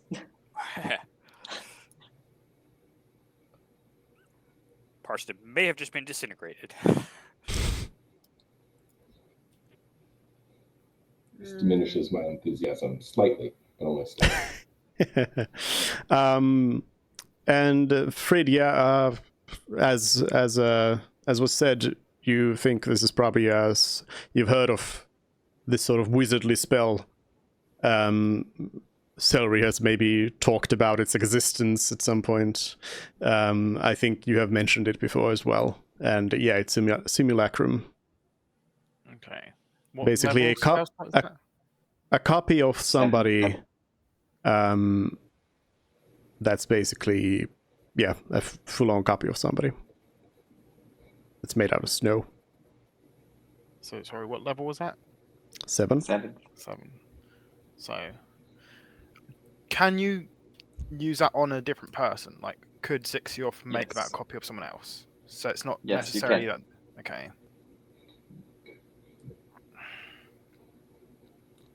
So front door it is, guys. The door upstairs doesn't look too hopeful. Yeah. I mean, I can't imagine there aren't disintegrating beams waiting for us on the other side of the front door. And wait, sorry. I started like writing in the mods on the item. I had a +1 or -1 Arcanium. Minus. Minus Minus. 1. Yeah. Okay. Fine. I just got the Iron Stone. Get it with back down to 4. I think I am actually going to cast, or trying to make a element tool. Pardon me. Because I think we could do with the extra hit points, if nothing else, as a sponge.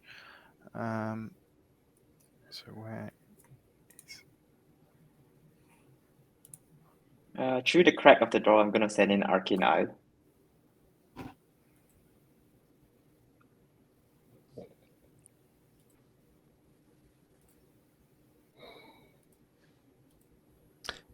You don't see anything new. So it's just a corridor and a stairs going upwards. This is the front door, the one that's downstairs, not the one on top. Yep. Yeah. So it's just an empty corridor, 30 feet in front of you.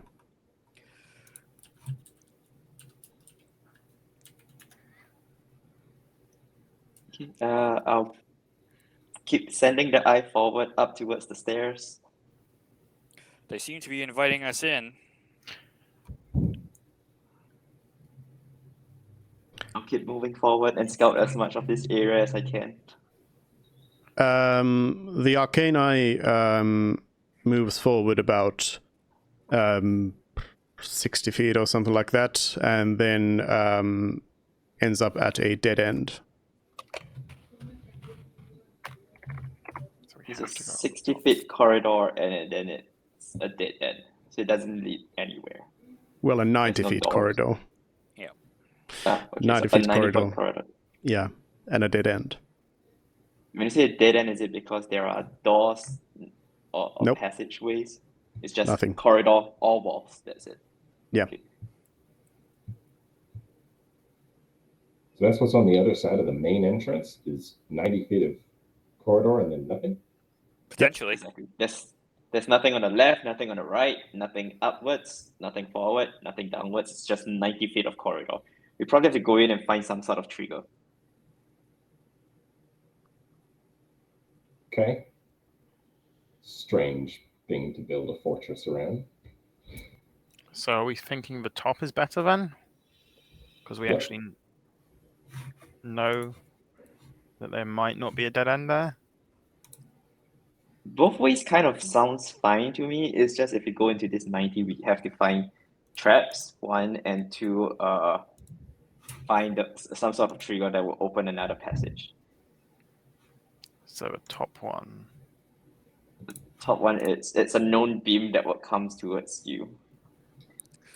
But that's better the known than the unknown in reality. Then again, going Mm. through the door on top, you have to teleport in or stone ship in.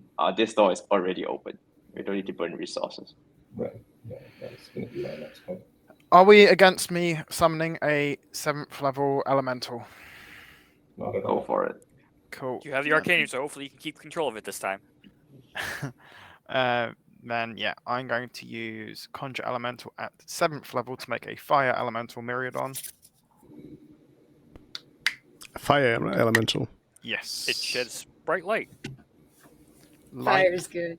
and fire. In any case, we are already Kill all under under dark vision, right? Quite It well. lasts 8 hours.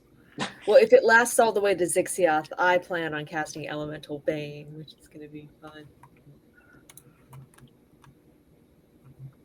So that's a 7th level spell. Fire starters will do extra fire damage.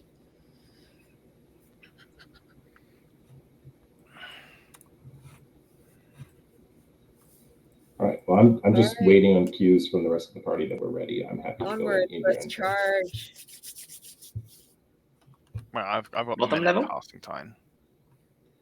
Oh, right, we have to wait. Let's have everyone do dark vision who needs it, just in Mhm. case. I know the elemental. Currently still casting a spell. Yeah, no, I'll do it on you. I'll do it on I'm you. gonna do it. Dark vision's not self only, so I'll do it on you. And Reynard's needs one. Yes. So one for Frid, one for Reynard. I think it is also that- somewhat prudent to. Sorry, go ahead. Does Pyros need it? Nope. No. Okay, Neither never does mind. the elemental. The elemental has 60-foot dark vision, and I also get to choose a language for it. I will choose common. David, what were you gonna say? I was gonna say I think I think I'm gonna cast a death ward on myself.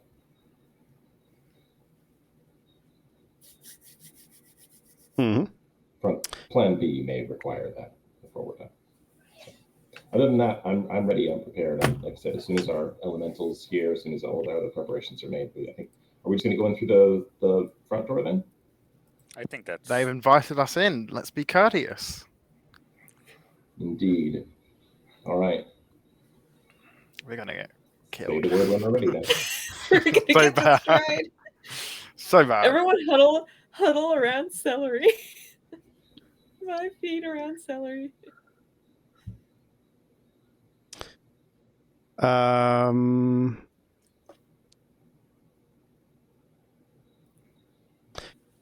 Yeah.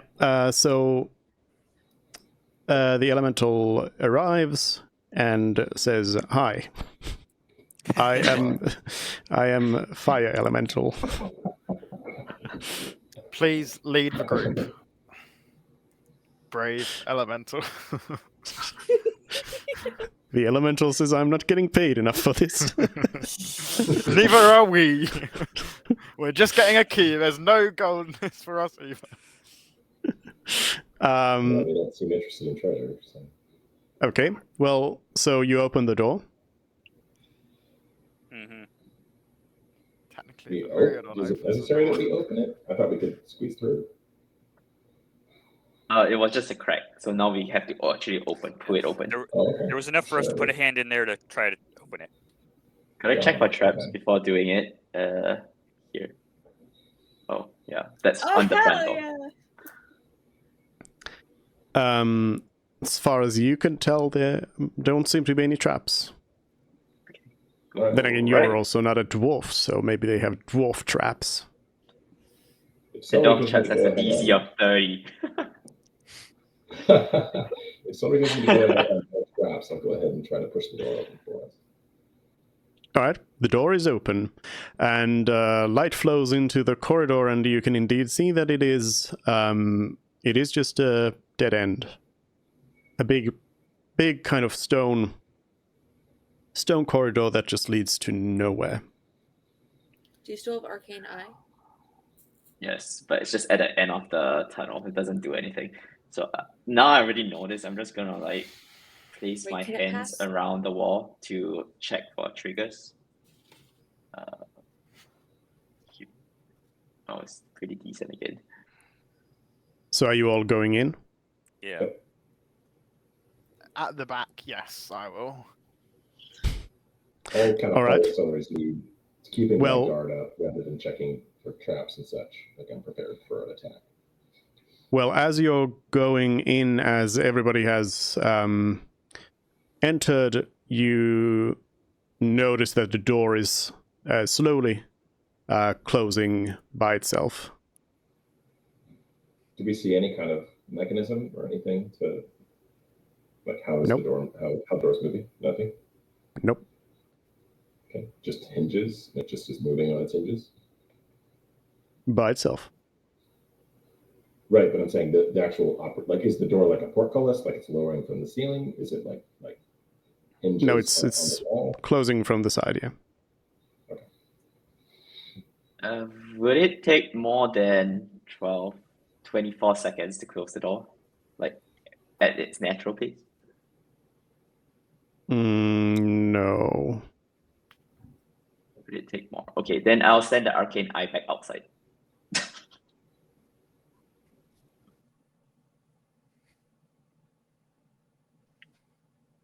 Okay. The door closing?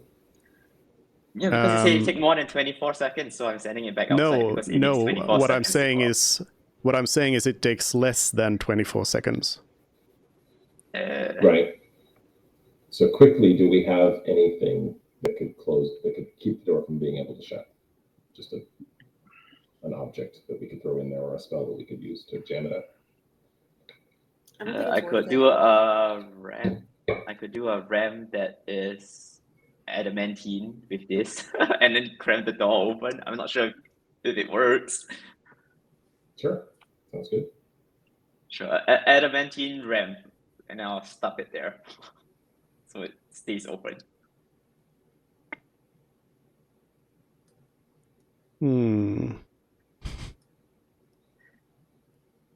Um,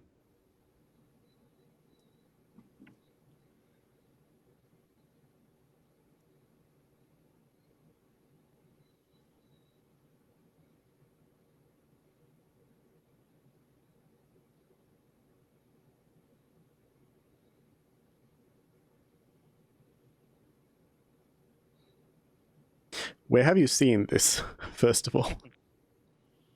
Is the adamantine ram not mundane enough? I mean, adamantine probably itself adamantine isn't. anything is not mundane And enough. then just a ram then that looks dirty enough. Could you do an Sustainable. ingot of mithril? Because I've had those. We still Mitchell have will one of just those. get squashed. Yeah, Mitchell would just get squashed. That's what I think. Okay. Yeah, so you stop your investigation to suddenly do magic. And yeah, you place it there in hopes that it'll stop the door from closing. And it doesn't. Your conjuration is destroyed as the door keeps closing. Crushes. Okay, it's fine. Let's try to find another passage. I mean, our whole objective is to go in and not out anyway for now. Yep.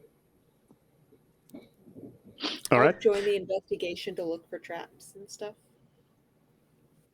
Sure. As the door closes shut, you hear it close shut, you hear ahead of you another sound, and you see that the floor actually kind of hinges open and lowers down into a staircase. It's leading down. Oh. Still I'll worth, leave I with think, the at least eye. a cursory examination to see if there's any kind of other, like, now that we've seen the floor descend into a staircase, maybe that gives us some suggestions of what a secret passage might look like. Or it doesn't even be a secret passage, just what a passage might look like. Is it worth examining the rest of the room, or do we just want to follow their hospitality? I say we just go. Just go. That's my Alright. vote. I will go behind Fiery, or whatever his name is. Since my eye didn't make it, I'll lead with the eye in front of Fiery. All right. Well, what you see downstairs is it opens up into a big kind of hall that is mostly appears to be empty. You can't see very far in there, of course. But as far as you can see, it's empty except that where you would expect there to be a stone floor, you see just tons and tons and tons of bones and skulls and dead people parts. It's just, I'm gonna ask Reina, like, do paladins get a spell that pushes undead out of the spear? That would be real nice to have. Mhm. It's called what? Aura of Life or something? Is it something you can cast?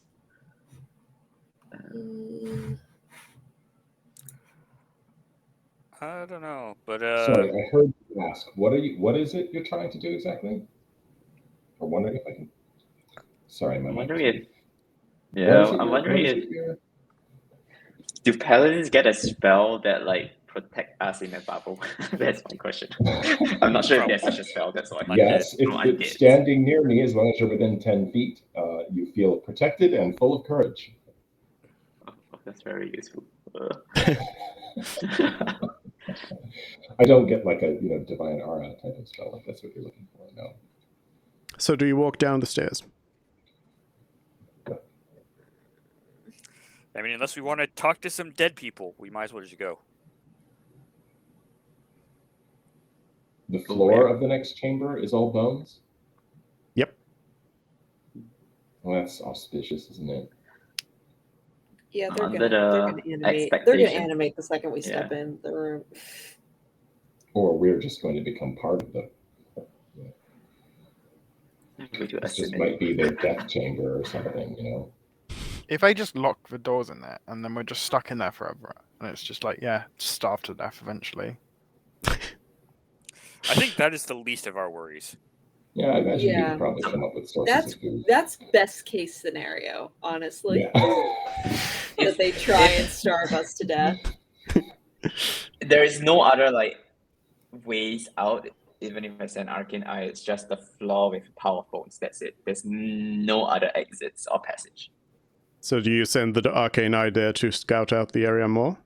And you're just staying back? Yes? Yeah, why not? Yeah. Yeah, let it scout. Okay.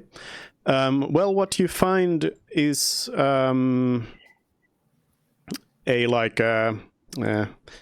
it's not really too important, but like a 100 times 200 feet room or something like that. There's pillars, columns. The walls of the room are also covered in skeletal remains. These pillars are also covered in skeletal remains. You don't see any creatures of any sort down there. It seems like the only way in and out is this staircase. The staircase that is the one right in front of us. That you're just sort of So it's, cowering at There's the two top halls. of. You're like, So there's 2 halls right now. There's the first hall with a bunch of undeads, and the second hall with pillars, and no other exits so far. no, just the one hall. The whole place the is one covered hall. in skeletal remains, but there's pillars holding it up Yeah, so far then there has there's been nothing- one passage. because the whole room is otherwise too big. And the room, the big ass room that the Arcane Eye is in right now, there's nothing that would suggest there's a way to get upstairs.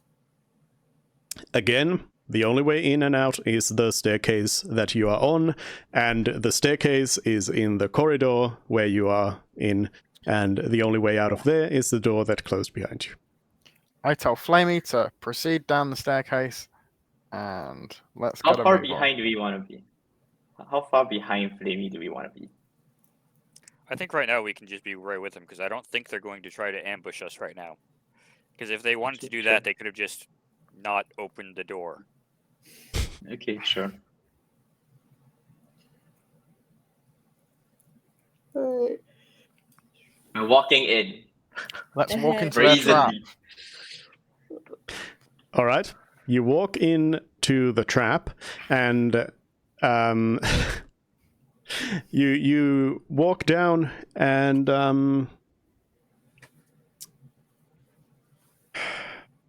mean, I'm not going to have you roll anything, but I would like to reiterate that the whole floor is covered in skeletal remains. So it's not going to be, well, first of all, it's not going to be very ergonomic to walk on.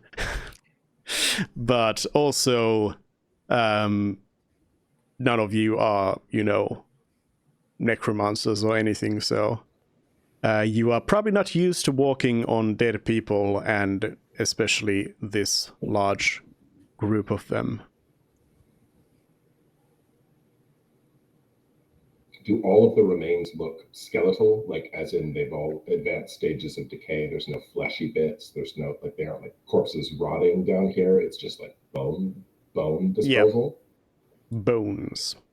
All bones. Honestly, that's a little more palatable to me. That's like, it's like, okay. Feels more archaeological and less.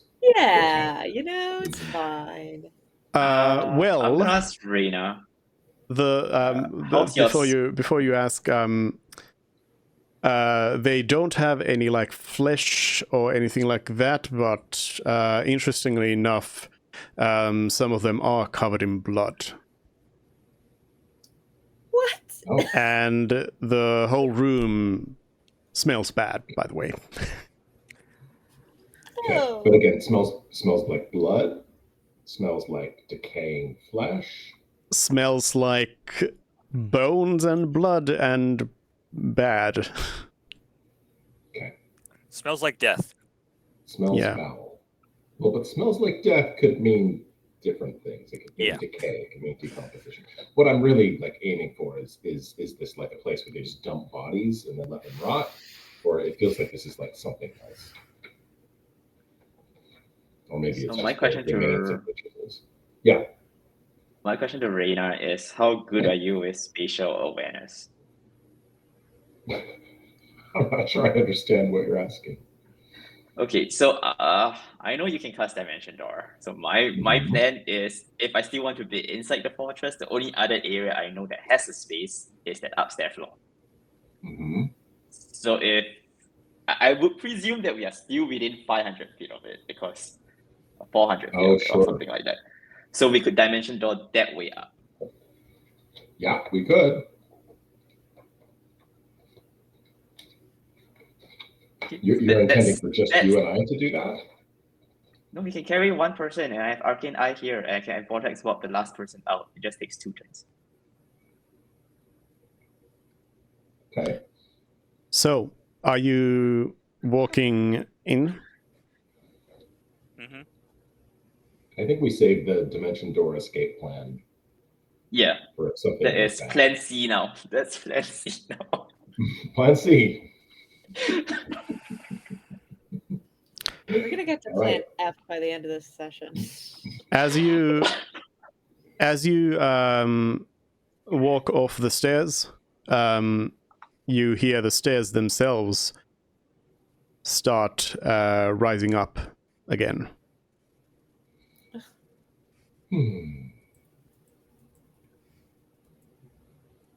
So we need to move a little faster.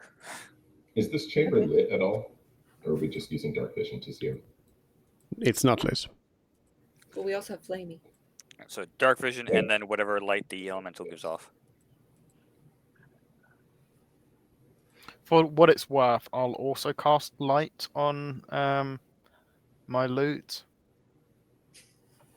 All right.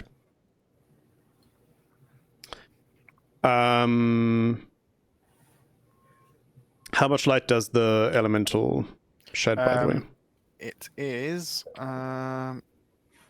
20 foot bright and 20 foot and 40 foot dim. 20, And 40 dark bright, vision. dim. Yeah, and dark vision has And dark vision of 60 foot. Mm-hmm. So basically, dark vision's not necessary while it's up, unless we move While away we're from it. standing on top of it. You could put Yeah. light on a different source, by the way. You could put it on the pillar, and the pillar emits light, and then we can continue walking. You don't need to put it on your loot. You can put it Well, on that anything. way I can, I have more light on me should something go wrong. All right, Sure. well, the stairs are going up behind us. I think we're all kind of hurrying down into the chamber. Mhm. There doesn't appear I to mean, be the stairs anywhere go to up. The stairs go up as you have left them. Gotcha. Yes. Okay. Can I check around to see if there are triggers that could open up another passage? Well, that has worked really well so far. Mhm. You never know, right? How deep do the bones appear to go? Like as we stand on them, but can we kind of kick some out of the way, see if there's, are we 1 foot? Is it deeper than 1 foot? A pile of bones? If you want to go digging, sure. I don't want to go digging. I just want to kind of, nudge around with my boot and, dig maybe 6 inches worth of displacement and just kind of see if I can see anything under there. Not like that, no. There's just stacked bones. Mhm. Okay. Right. Wait, I think what you said is becoming true. We're just gonna stay here and stuff there. Nothing's Do happening. you, Celery, so you are in the middle, well, not the middle, but you're kind of far away from any sort of wall. The walls, which, again, let me remind you, are covered in skeletal remains as well as the pillars, so where do you want to go and check? Sorry, just a quick clarifying question. The walls being covered in skeletal remains, is that decorative? Are the walls not vertical? Are they not, 90 They're degrees vertical, from the yes. floor? They're vertical. So how are the bones all over the walls? Well, you Are the haven't gone walls and checked yet. made of bone? You are, Oh, again, look. you're in the middle of the room. I guess Well, we're I'm going towards the wall to check it asking out. where you are going. Okay, The let's go to the closest wall wall? and check out how they are staying. We'll all like a group of gazelles move All right. towards the wall. Make sure we don't step on Okay. any bones, guys. You're Right. stepping What? on every bone. Okay, sure. Then since there's no hope, let's just step on every bones, guys. Yeah, the way to not step on any bones would be to fly. Yeah. There is no floor, just bones. The Mhm. floor is bones. The floor is covered as in far as bone, we can tell. We are wading through bones. crunching and cracking with every step. Yep. As you're walking towards the wall, firstly you hear that there's some extra crackling happening further away from you, and you realize that there isn't really an echo in this chamber. Okay, everybody stop for just a second. Just pause for 2 seconds and see if we can hear the extra crackling. You can. So we can. Oh. Is it Can we coming towards look in us? that direction? Okay, louder? No echo. In that direction is darkness. Send Flamey. Can I Burrowing cast in the light bones. on a just a bone and toss it in that direction as far as possible? Oh my god, the disrespect, but go for it. Because it disrespect for walking on it. We're walking on those boats. I mean, I guess. You get some of the bone blood on your hand. I'll pick So one that's is it not just- covered in blood. Thank you It's very gonna much. be like Dracolich or something just absolutely insane.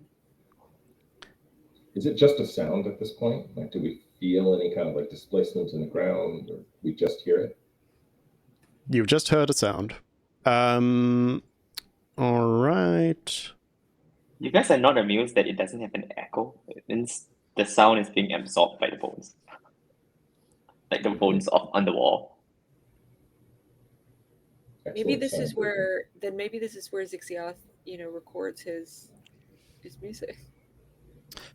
Uh, That's the worst thing I've ever why heard. don't you all?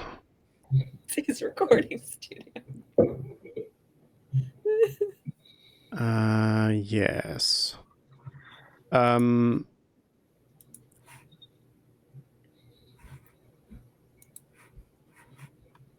Yes.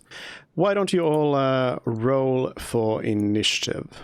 Yeah.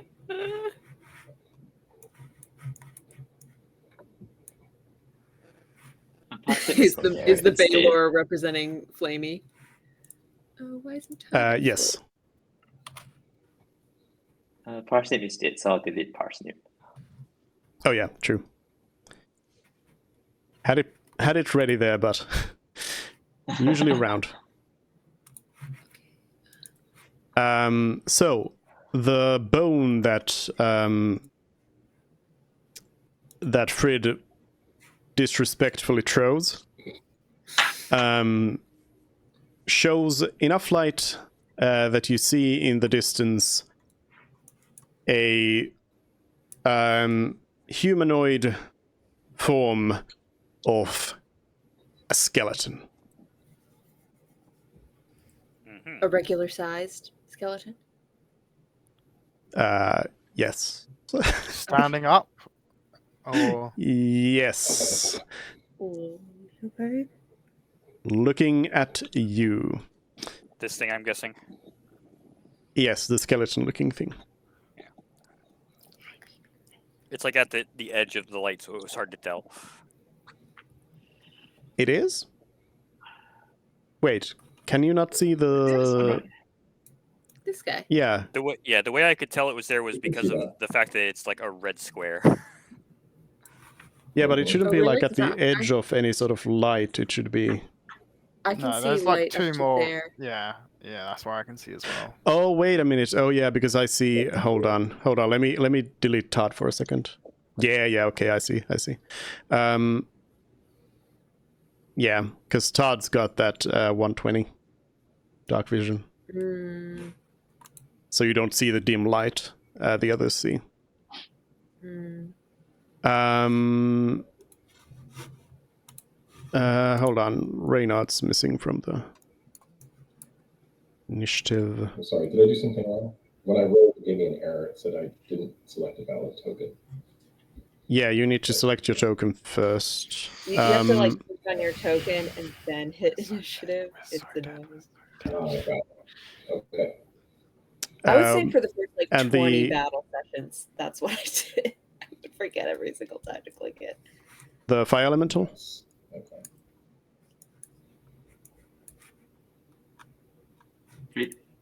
Yeah, what about it? Initiative. Roll For it. initiative. as well. Oh, I have to. Okay. It has an initiative of. Does that have a modifier? I don't see a modifier for its initiative, so I will just roll a It's just d20. dex. It's just Oh, like, it's just dex. Okay. Yeah, so 20 plus Go its for it. dex of 4, 24. Wow. go Flamey. We're behind Flamey. Yep.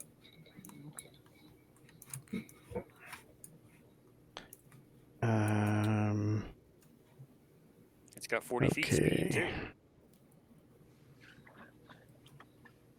Where is the extra 30 points of health on Frid coming from? What extra 30? It says you have 144 out of 114. So it does. Because his modifier went up, right? Is that from Oh, it? from the Arcanium? That might be part of it. Your constitution went up for the Arcanium. It went up by 4, yeah. Yeah, so that's an extra 2 HP per level. Yeah. And we are level 15. And Yep, we're so level that explains 15. it. Frid is also tough, right? Yeah. Yeah. Frid's very strong. Okay, Frid has the tough feat. Let's phrase it Do I? that way. I have a durable feat. It's basically Durable? tough, right? No, that would be a different it's feat. different. I'm durable, not tough. If they have different names, they are different things. Those two words can be synonyms at times, but I have a durable feat.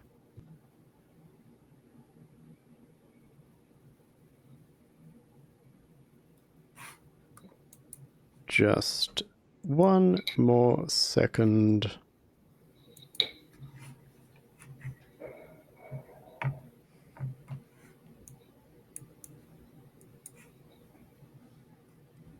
All right, beautiful. Fire elemental. Add a turn. Oh, it was already added. I just didn't put the number in. Go away, fire elemental. You know what? Let's add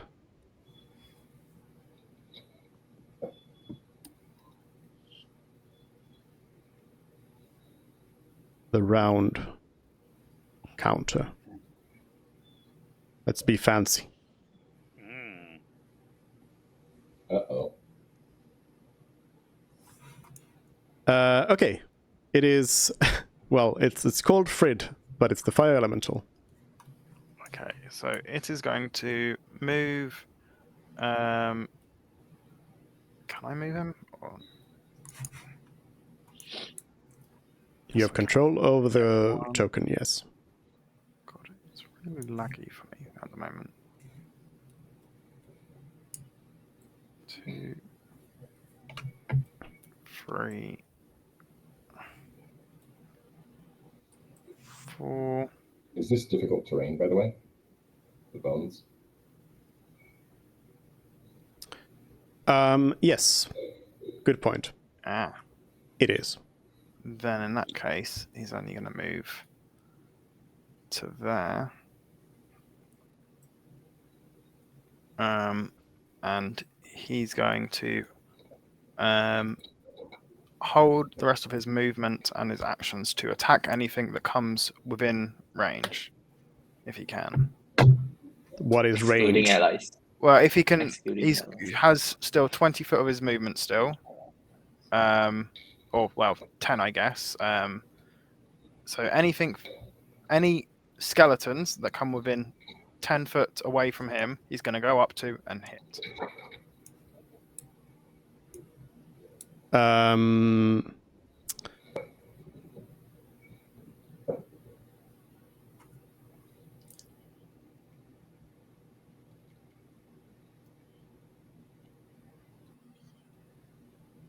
Basically, intercept and attack.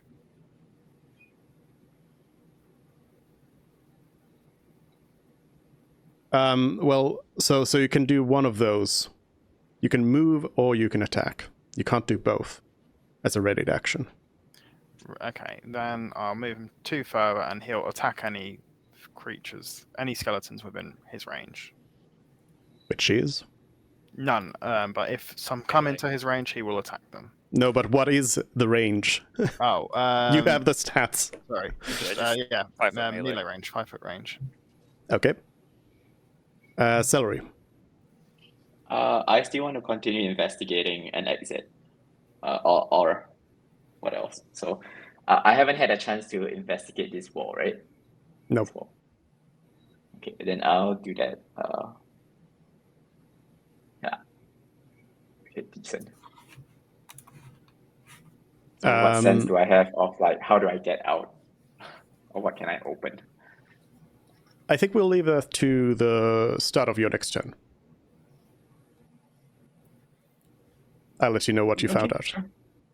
That's my action, right? So that's it. I have no bonus that I want to do. Yeah. Then Pyros. All right. So if the ground is difficult terrain, then Pyros will start to fly again. Go Mhm. 15 foot up, and then 15 foot diagonal here. And let's see here. How far is that skeleton from me now?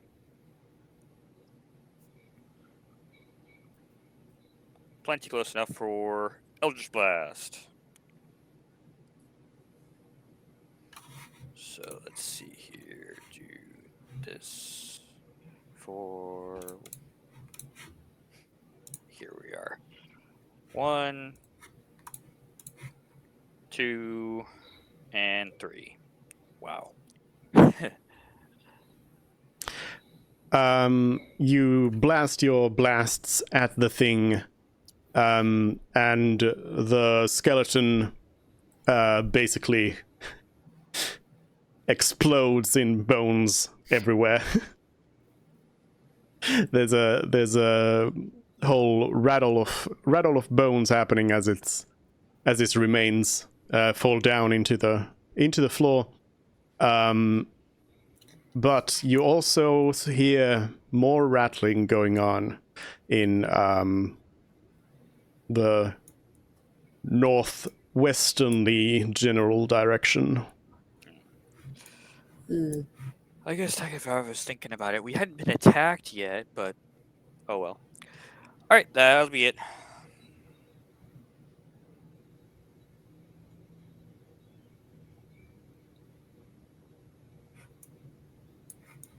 Then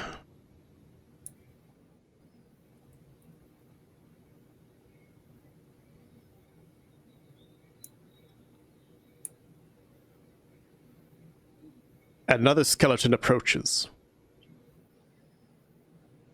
And approaches some more. Oh God. Mervin, it's your turn. I'll God, should I investigate the wall or should I? No, I'll firebolt it.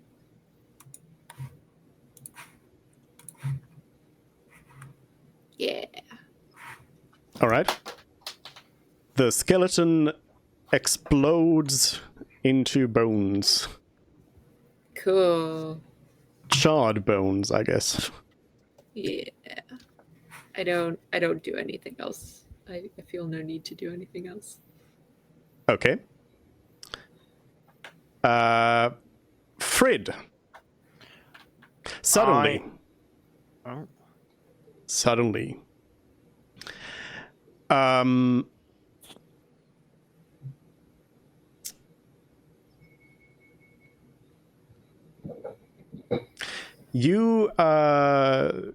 Your dragon mark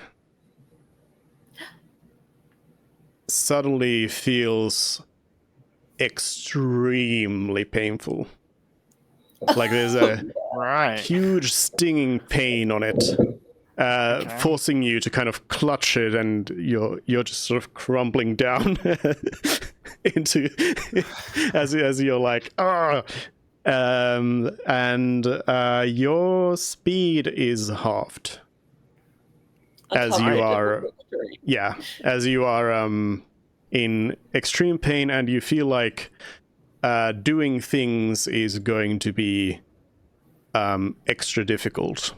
And I'm going to need to have a concentration check here. Concentration check. Yikes. You got that. If you fail, you can disregard it, right? Because of the mind sharpener thing I have on you. Constitution saving throw. Normal roll. 24. All right. Your fire elemental survives. but you're barely holding on. You're just like you don't know what it is, but it's for some reason it's like just this sharp, extreme pain, specifically on the dragon mark, and like basically just like only the dragon mark part. Can I look at the dragon mark, see if there's anything different about it, or? Oh, you want to show it off to everyone? Yeah, you know. If I'm in this much 'Cause pain, I it's- think I wouldn't really care. Bird rips off his whole shirt. You see that there's a weird, sickly green, magical glow on it. Something you haven't seen ever before. And yeah, it's glowing for some reason.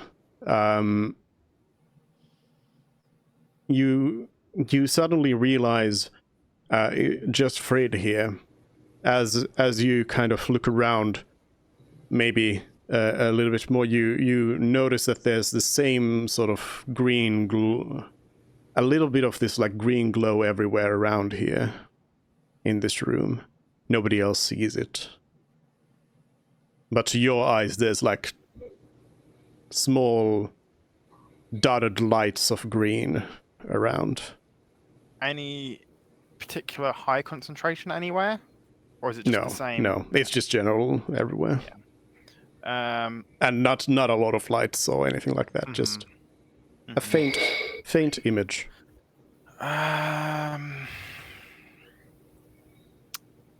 Wow, that's curious. That is a concentration, so I can't do that. I guess I will. I'll give you the snail so you remember you're slow.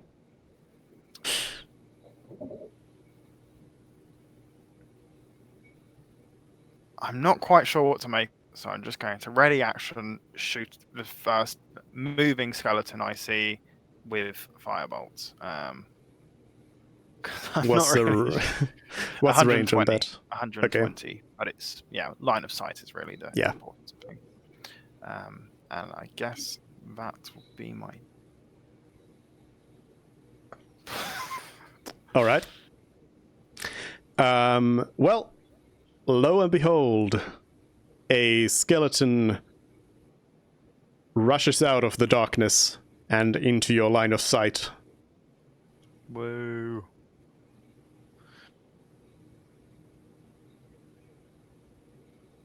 Firebolt. There's a 31 hit.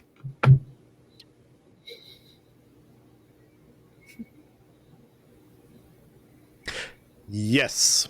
Casting the spell seems to be really like laborious for you, but you manage to get it out, and the skeleton explodes into bones.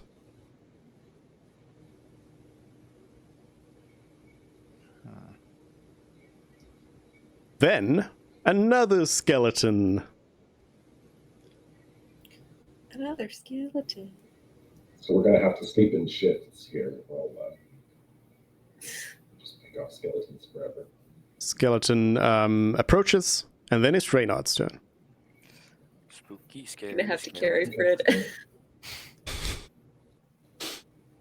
Yeah, I will kind of notice something's up with Fred and ask, are you okay? What's going on? Other than that, just moving 10 feet forward, readying an action to attack if anything gets near us, but otherwise I'll just make sure everyone, except for Celery, is within range of my RS, and that's it. Okay.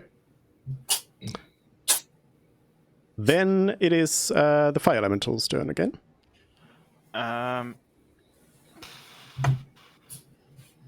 He will move 1, 2.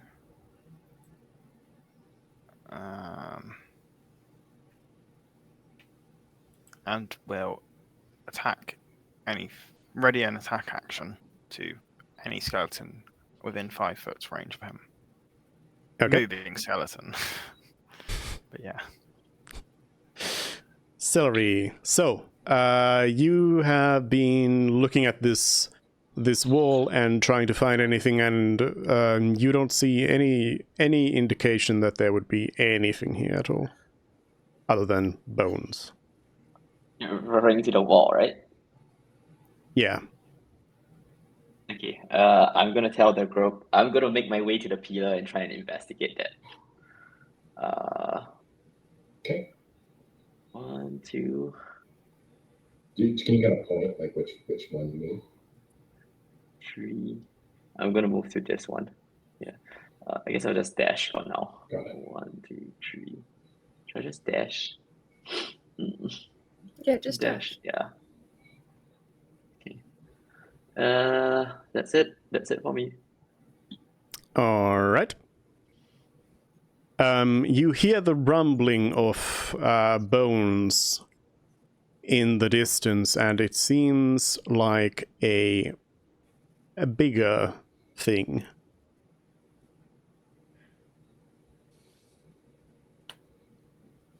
Oh no. Out of the darkness, Oh no. This one has an axe in the picture. Oh, it's bigger. yep, Oh. a large skeletal thing that, first of all, it doesn't appear. Well, it's hard to tell about these smaller skeletons, but for this one, at least it doesn't appear that it's been made out of like one skeleton's worth of bones. There's some extra bones in there, let's say. And yeah, it has so yeah, somehow it has this big axe with it as well, and it seems to be big, and it is indeed large sized, and it approaches. Pyros. Okay. Alright, well, since I'm flying, I can actually do my full distance, obviously. So, let's see. Yeah. I'll go right there. Doesn't seem like anything else changes there.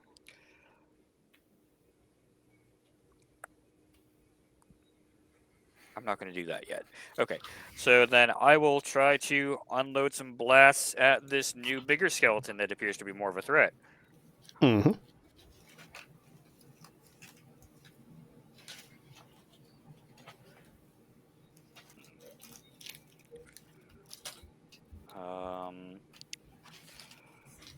The only bonus action spell that I could possibly use, I don't think would even be useful in this scenario, since, you know, Hex adds necrotic damage.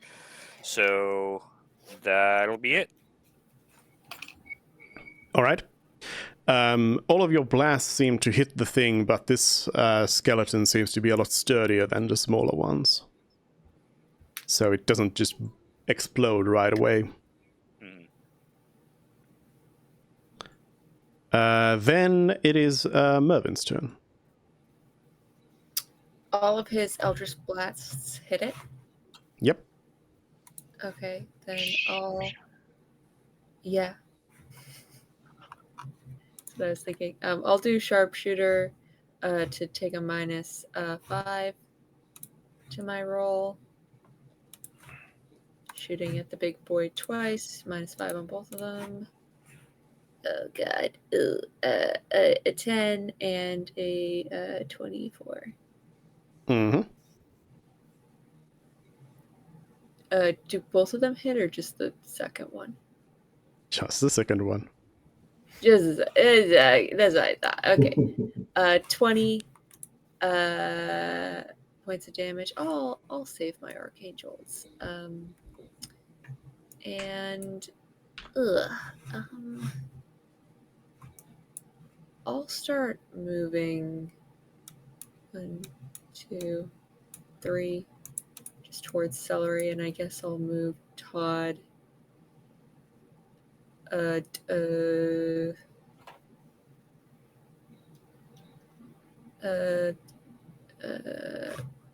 don't want the thing to go between. So, Todd can move 20 feet in difficult terrain. So that's 4 spaces. 1, 2, 3, 4. That's where Todd will go. And Todd's just taking the dodge action, I guess. Yeah. Okay. All right. Then another large rumbling sound from the distance.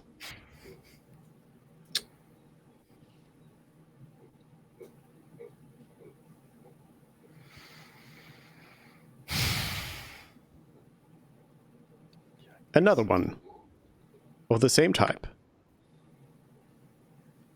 And then you hear a different kind of bony sound in the distance.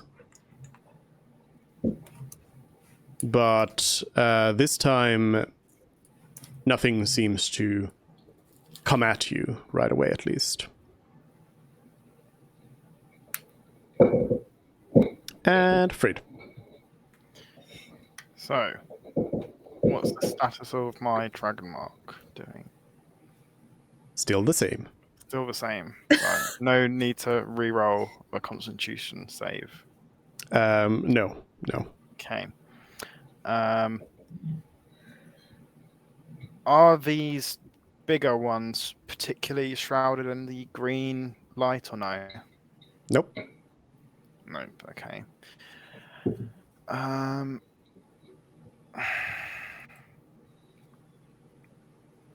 me just.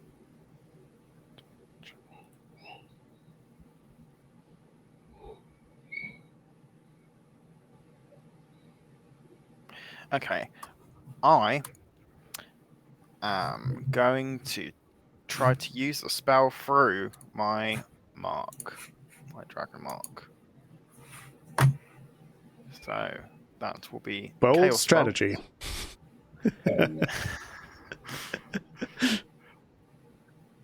It seems to be charged with energy. Yep, let's see if we can get rid of it. I don't want it.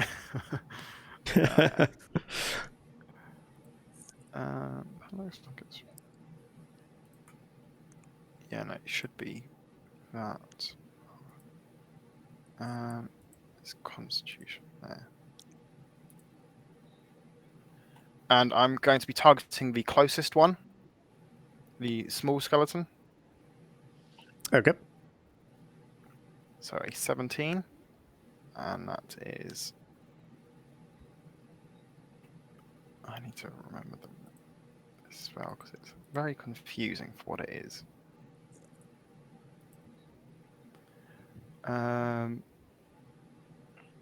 Choose one of the d8s. So either a 4 or a 3.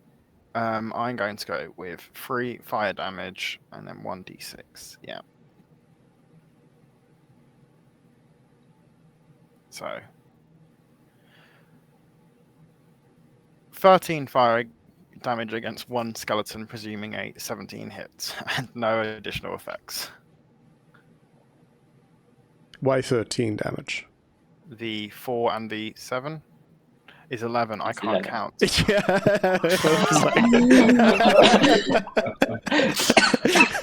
Today is. Let's try doing basic maths. That was a good way of putting it. You're like the 4 and the 7.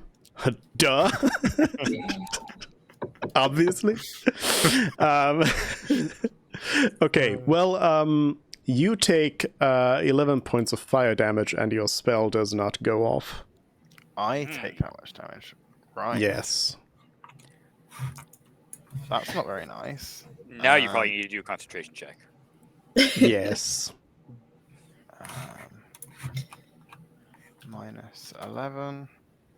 Thank God I didn't use like Cone of Cold at like 8th level or something like that. Freeze Just yourself. explode. And that Constitution roll.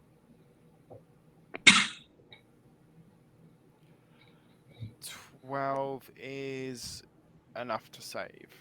Yeah? Cool. You do have my aura too. Anything else? I'm gonna clutch my thing in pain. And cry. That'll be my turn. Crying is your turn. Yep. All right. From the darkness.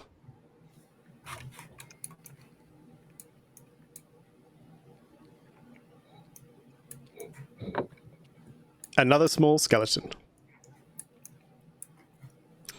And then this skeleton over here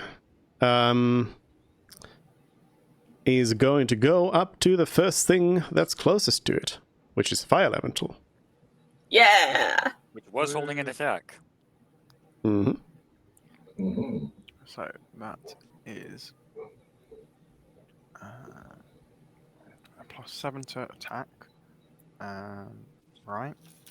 So 1d7.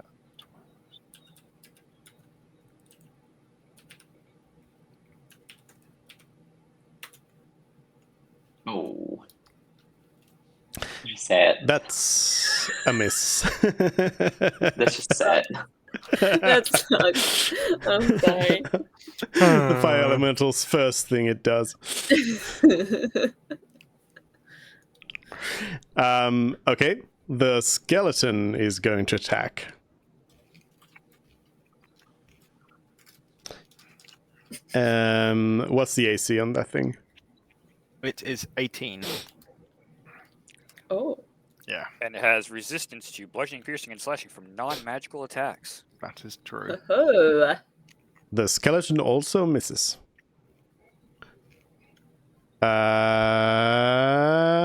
Reynard. Okay. So last turn I asked Frid, "Are you okay?" And I guess I just got cries of pain. Yeah, I'm going to move I'm 5 okay. feet this way, and I'm gonna. I don't know if this is a spell or not that's affecting you. I guess you don't know either. I'm gonna try cleansing touch on Frid. All right. Sorry, I don't have that like programmed into Roll20 or anything, but it should just end a spell that's on active on him. In this case, whatever it is, this green shit that he's trying to show us in the dragon mark or whatever.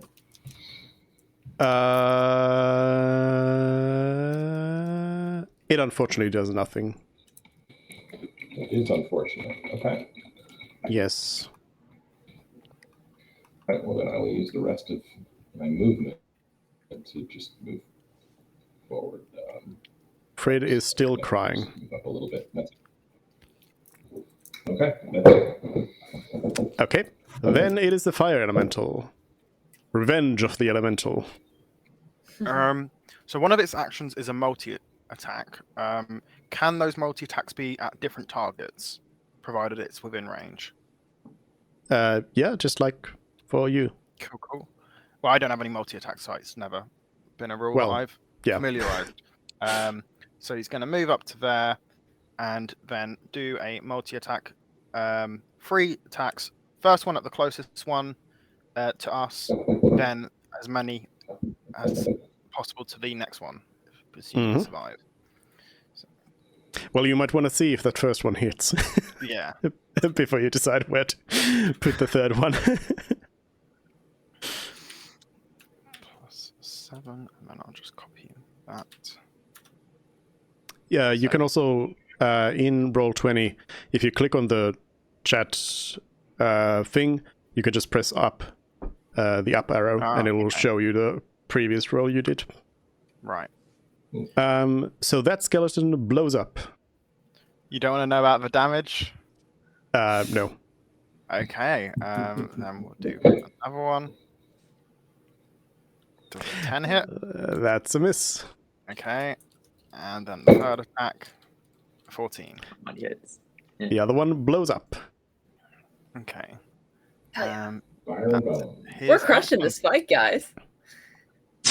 Good work, everybody. Good work, everyone. And yeah, that's his turn. He's actually got a bit more movement, so he'll. The only damage we've taken is when Fred hurt himself. Yep. These big guys haven't gotten to us yet. Let's wait to celebrate. Yeah, No, he's gonna come move on. one that way, so he's a bit more centralized to the party, and that'll be his turn. Mm-hmm.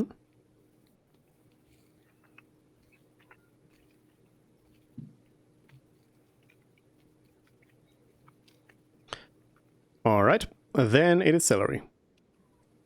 I'm gonna shout out to the party. We are fighting necromancers. There's no point taking out the skeleton. Go find the necromancer. And then I'll try and investigate this. All right.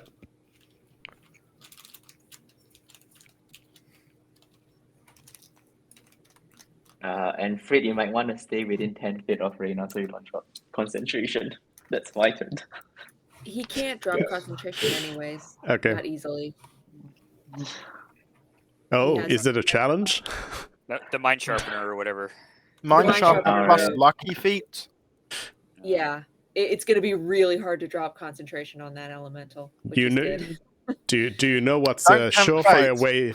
Well, do you know what's a surefire way for Fred to drop concentration? Magic missile. Drop to 0. Drop to 0. Yeah, just kill Fred, and that's it. That's No it. concentration. I think I currently have the most HP in the party though, so. Mhm. Oh no, Stop bragging. Oh, yeah. Yeah, because you got hit and I have an amulet. Yeah. yeah. The big bone thing, it looks a bit like some sort of hybrid creature that isn't quite human, obviously, because it's massive. And it runs over to this fire elemental and comes in attacking. How much health have you given it? One, Given two, what? three. The fire elemental. Yeah. On the How much does it thing have? I'm seeing, it says 117. Okay. Don't know. I might as well be honest about it. I don't watch that by us. Yeah, you just needed that little health. It comes in and it attacks your elemental. 18 AC, resistance against non-magical bludgeoning, piercing, and slashing. Yes. This is slashing. And as one may expect, it is immune to fire. And poison. And poison, yeah.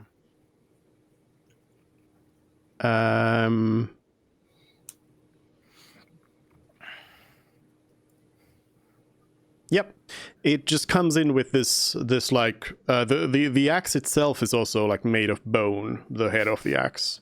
And it comes in, slashes at the elemental, and the elemental just steps aside.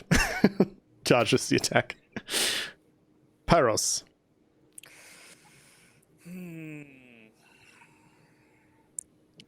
Trying to decide if it's still too early to do something that I had sort of planned for this fight as soon as I recalled it was necromancers and stuff. How long does it last?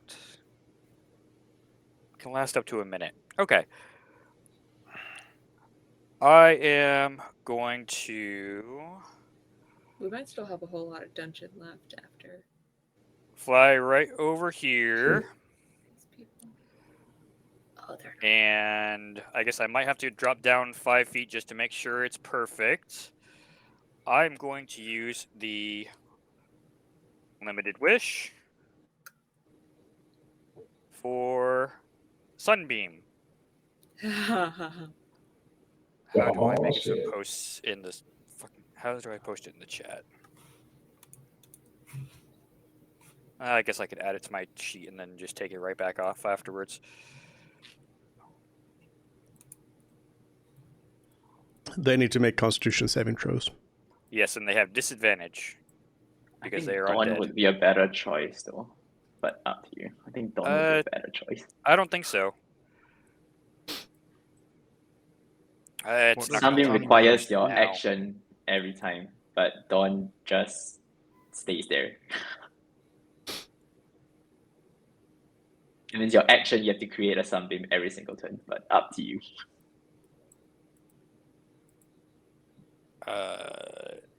Yeah, but Dawn doesn't have the It's a smaller range and a whole bunch of other stuff. So, all right, since it doesn't want to post, because it doesn't want me to add it now either.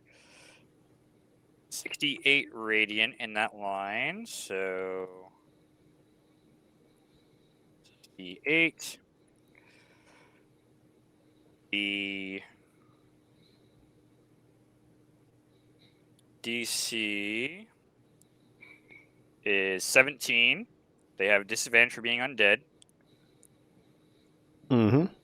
And if they fail and they're still alive, they are blinded until my next turn. Wow, 60 foot of sunlight coming out from Pyro. That's great.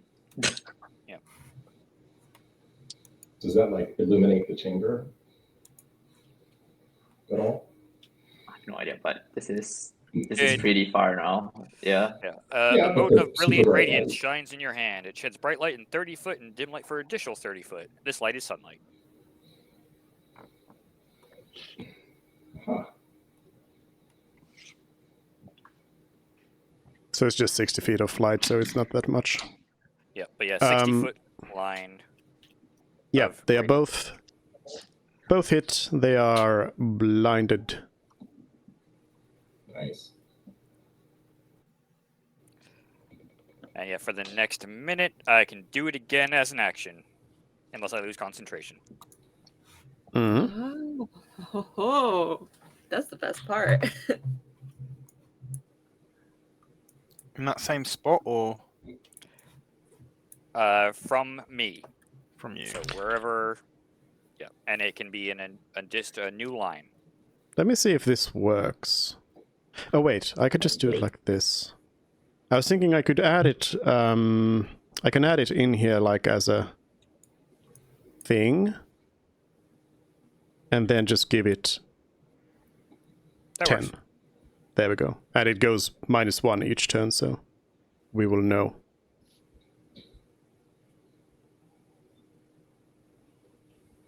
Okay, is that your turn? Yep. Okay. Then, from the darkness, a skeleton appears. No. I think that's kind of out of place. Skeletons in a area like this, I don't really see it. It can actually reach the fire elemental. Cool. Oh, wow. And it actually hits. Cool. Wow. Not cool. Your fire elemental takes 4 points of damage. Is that already halved or? Yep. That's 4. And from the darkness, a skeleton appears.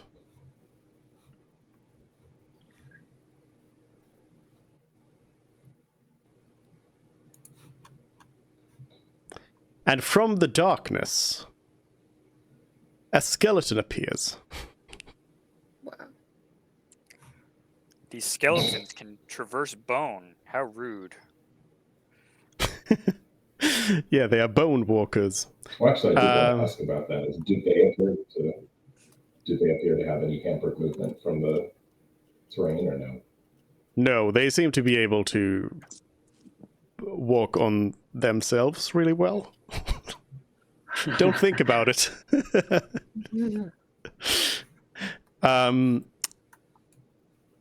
You get a. Technically, that's what I'm gonna say that all of you have a foreboding feeling. That's all I'll say about that. And then from the darkness, A skeleton. a big skeleton appears. Oh, I need no. to. I forgot to actually roll for the wish, so there's that. 3 again. Okay.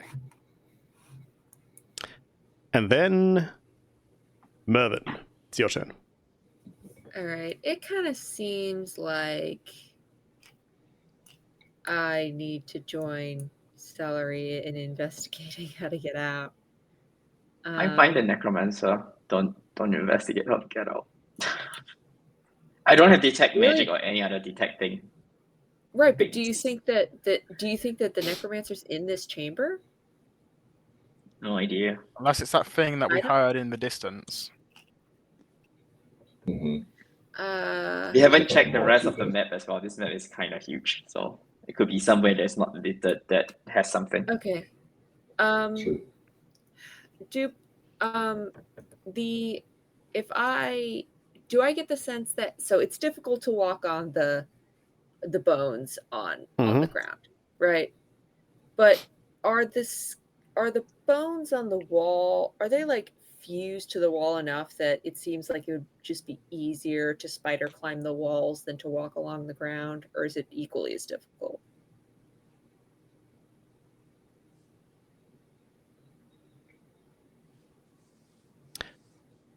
I mean, I guess. Because I'm imagining that on the ground we're kind of like trudging through the bones, Yeah. but like on the wall. Yeah, I mean, I guess if you have climb speed, you can probably climb the walls just fine. Right. Okay. So it's Unless you're I'm not Fred. going to be moving. Yeah, I'm not going to be moving at half speed on the walls. Okay. Yeah, So that's but then what we're you're sort of limited in the way you can move. Am I? I move 1, 2, and I cast spider climb. Are on we able to myself. see the ceiling? Yep. Okay. And then I've used The chamber's like, let's say 60 feet. 1, 2. So I've used 20 feet of my movement, so I have 10. No, wait. Yeah. Okay. So then I can move basically.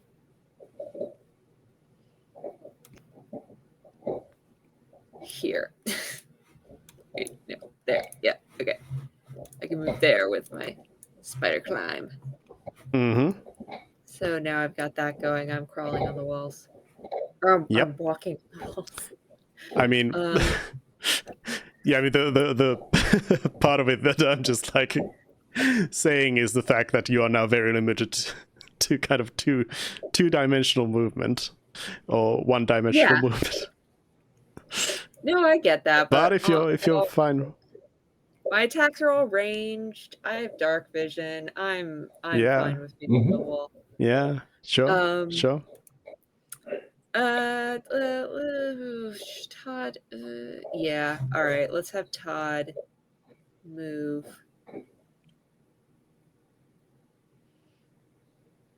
$20,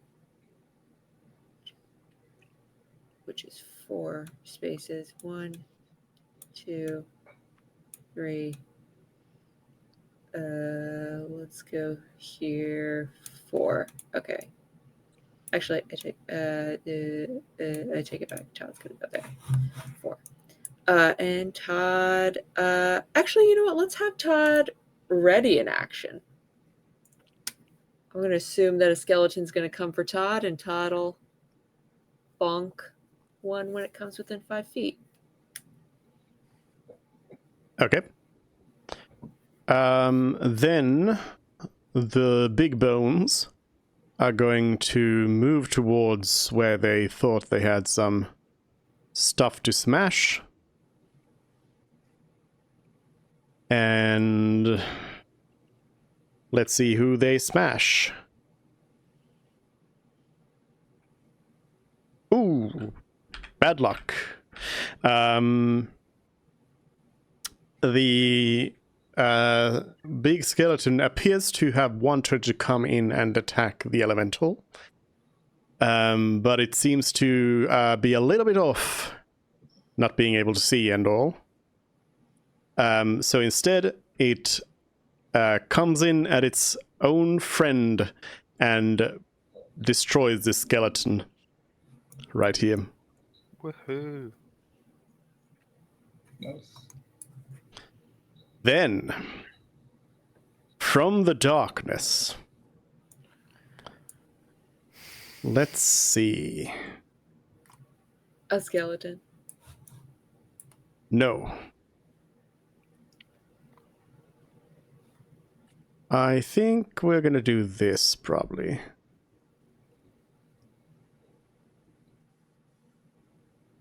No.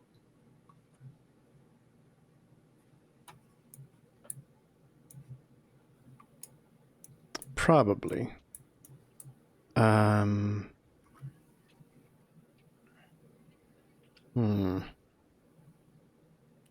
Oh, yes. Oh, yes. Oh, yes.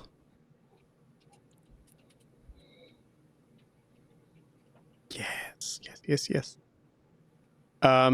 Instead of what you would expect a skeleton out of a skeleton to appear, in fact, there is a creature that slithers into view of at least some of you. Wait. It looks like a big snake made out of bone.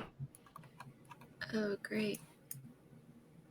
And it positions itself right here. Yes, because you have positioned yourself very nicely.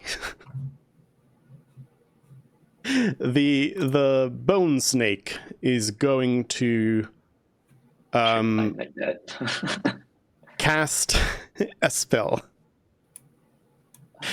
And wait, let's see. Is it 60 feet of me? You guys can see I don't think us. it is. No. Yeah, Yeah, I can't. it's No. too far out. Oh, It's too far I can out. see it. Todd can see it. You can't see it. Oh, you're right. Todd can see it and I cannot. You're right. I'm too far out. Well, for all of you who can't see what's happening, a beam of lightning comes out Yay! and Oh, no, strikes we're in a line. strikes the elemental, Todd, Reynard, and Frid. And you're all gonna have to do a dexterity saving throw. Not a two. Todd gets my aura Yeah, Todd gets a Oh, plus one no. or 2. plus 2. 2. Plus 2. Hey. Oh my god. I am going to. Yeah, I'm going to use a lucky charge to reroll that. Aren't you resistant to lightning? I am, but I just don't want to take that much damage. Yeah, I mean that was a 2, so he can only do slightly worse than that.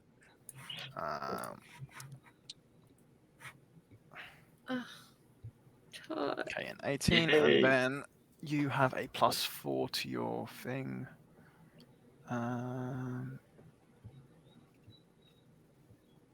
Yeah.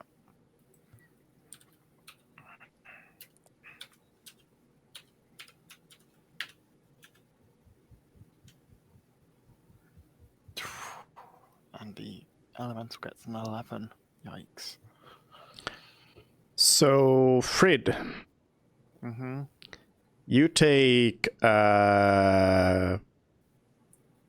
a total of 9 points of lightning damage, already halved.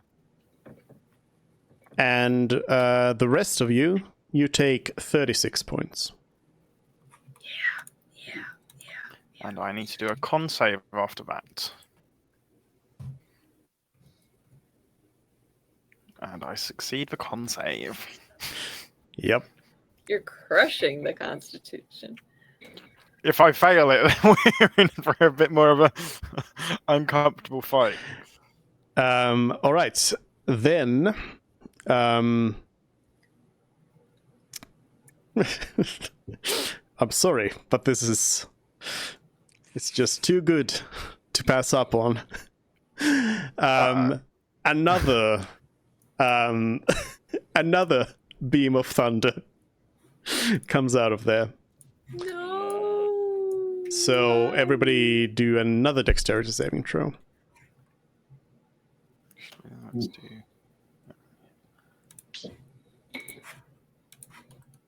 And remember to keep track of the elemental's HP as well. yeah, sorry, how much did that take? 36, the first one. Minus 36. Reynar's not very good at dodging lightning. Not the most dexterous of paladins, no. He's also got metal armor fused to his body. True. He's basically a lightning rod. That's a good thing, right? He's basically a lightning. All right, so this time,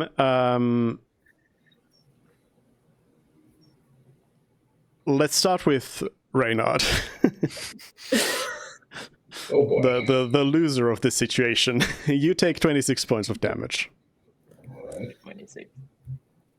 And so everybody else takes 13. 13, yes, math. 13 points of lightning damage, and Frid halves that. That makes me exactly what. Oh shoot! It was. I did that wrong. Wait. Let me start over on Todd's HP. It was 36 from the last one.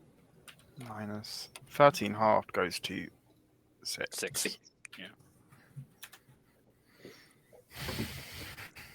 Resistance rounds down, so it is entirely possible to take 0 damage.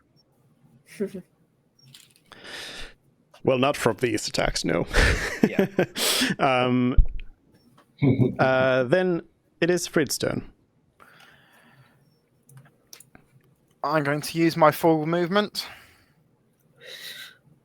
To stay in a line. No, I move. There, that's my full movement. Because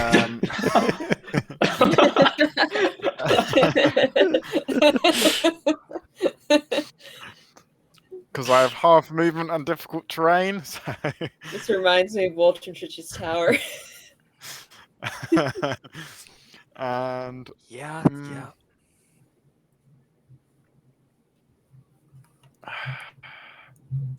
I think we need to find the source of this, if there is a source of it. So I think we do need to fully just move. Like you did fully move. Yeah. I mean, I can magically move as well, is the thing. Someone might just need to carry me at this point. Alright, guys. It's time to hustle. Guys, let's run. Moves 10 feet total. Somebody needs to toss Frid.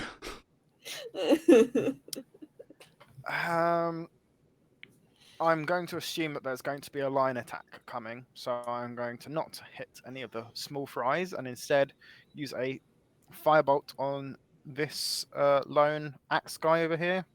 Mm-hmm. I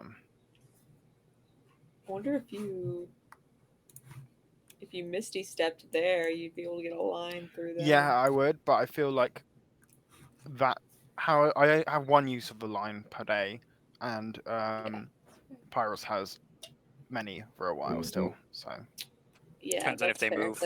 I also get quite I can't really leave that place as easily physically because I only have one more second level spell slot. Because I can use 2 for detect thoughts. But yeah, 10 damage onto that lone axe guy. Oh, yeah, okay. Anything else? Then,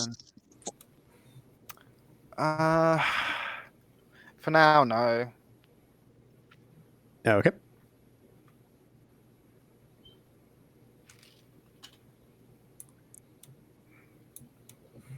From the darkness, a big skeleton.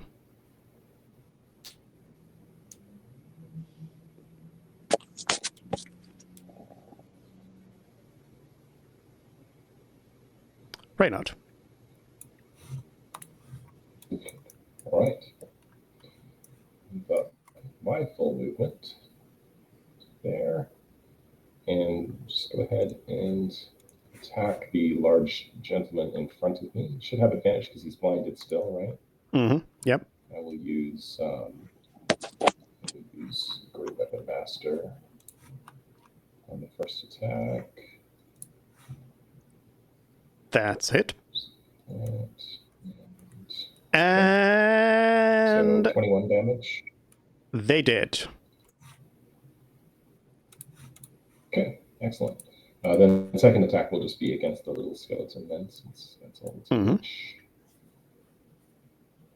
I'll use Great Weapon Master for that as well. 12. That's a hit That's it. and a kill. Okay. 12 hits it. 12 hits. Fantastic. Okay. That's it for me.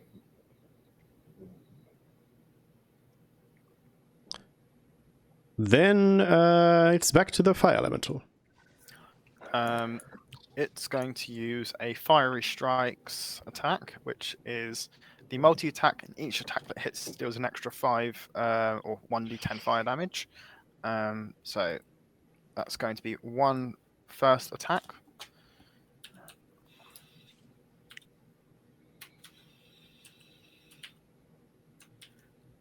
Against the large guy, and that is a 18. That's to it. hit. And then it's 1d6 plus 4.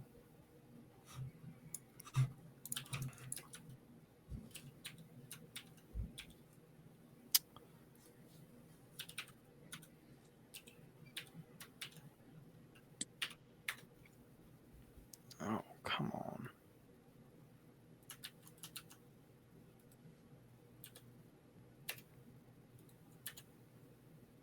Eight plus 1d10.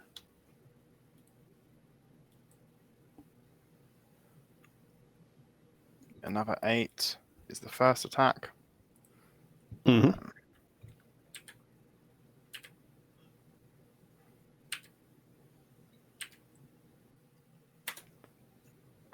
And it is a 26, which hits. Yep. And then it's a 7. You could do Plus. 1d6 plus 4 plus 1d10. You could put it That's all in true. one. Yep. And then the last attack.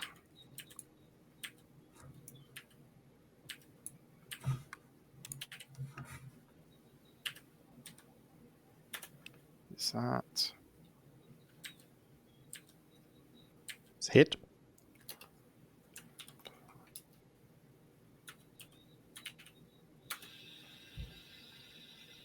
$14 damage? It's dead.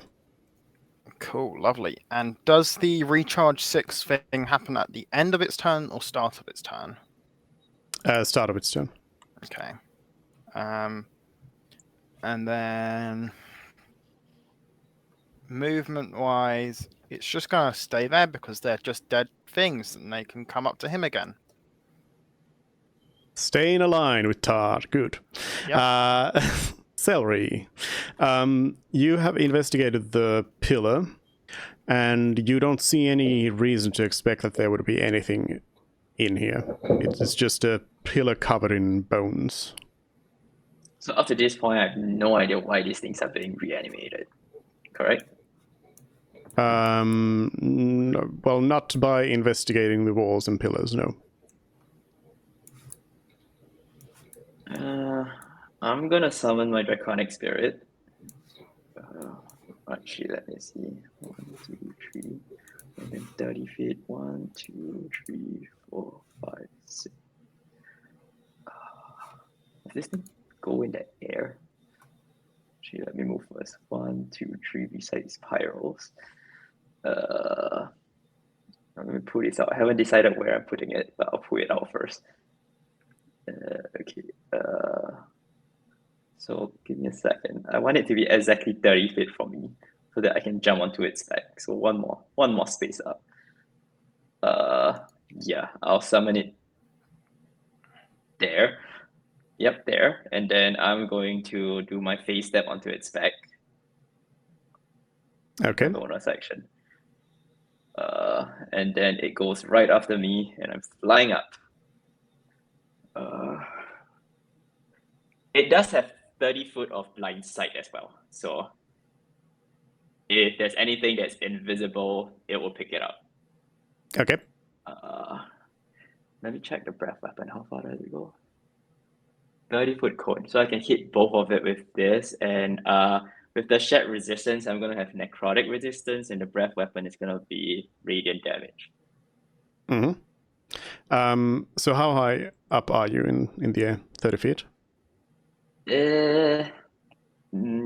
How tall are these snake things? I want to be exactly 10 feet high from it. Well, they are 10 feet. So I'm like 20 feet then. Okay.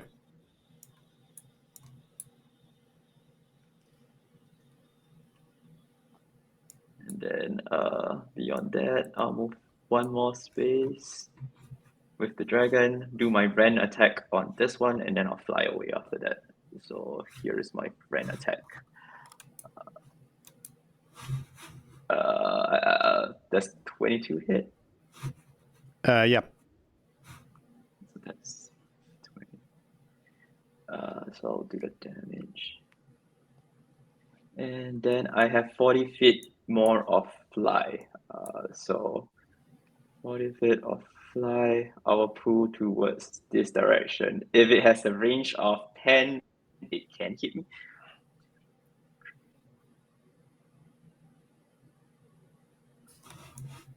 At this point, do I or the dragon see anything on this end with blind sight, dark vision? Hold on.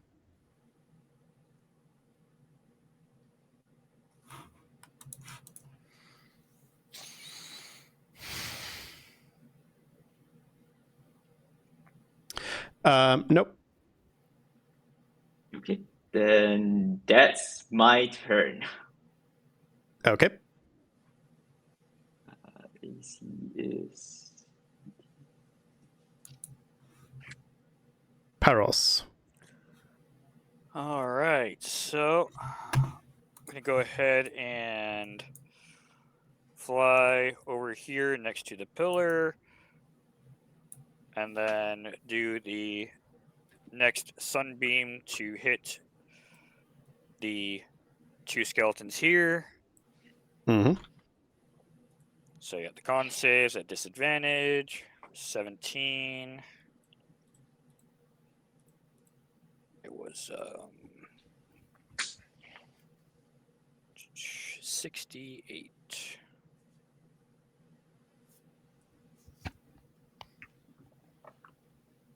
Is it half damage on a save? Yes, half damage and no blind. If they fail, then the full damage and blind. Both of them somehow succeed. Wow, even with the disadvantage. Wow. Yeah, yeah. Last bit of D20 D20 rolled for them as 17, 19, 18, and 20. Those were the D20 rolls on them before modifiers, so. Last 5 foot of movement, just straight up to be at 15 feet high, and that'll be it. Mm-hmm.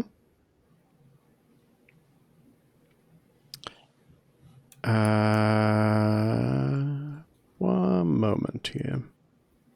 And I might need to clean up some of the dead people from the initiative. Nope. No? Nope. It adds to the effect.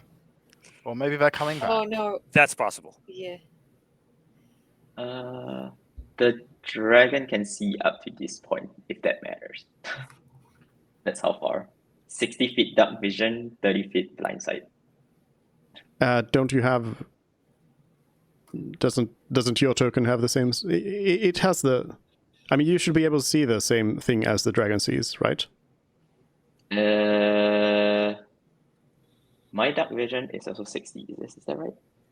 Yeah, and I mean the somehow dragon. I'm not having dark vision. The dragon. I don't see up to that point. The dragon token itself has vision and dark vision, and it's controlled by you, so you should have normal vision there. I don't see up to this point, which is why I'm pointing it out. Unless it's so dim that I can't see it. Yeah.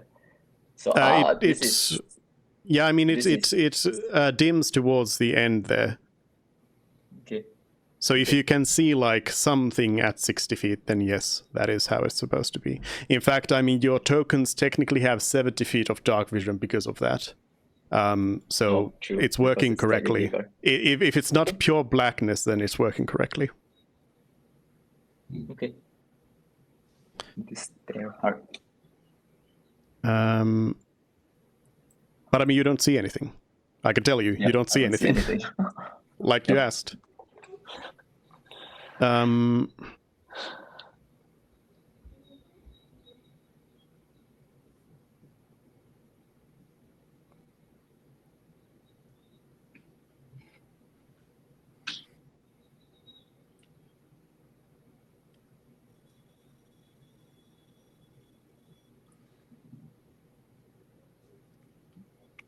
Yeah.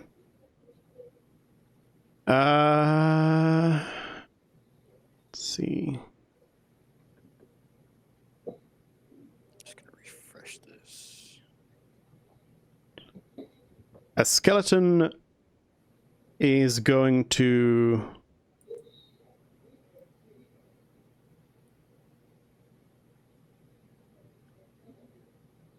run up to Todd.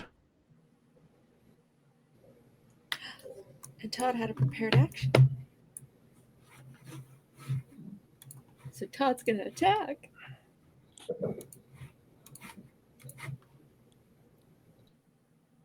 $12. The skeleton attacks Todd. Does Reynard's aura give Todd a bonus to attacking? Why would No. it? No, I don't know. he feels very courageous. I mean, he's a god of vengeance paladin, so I don't. Todd takes 10 points of damage.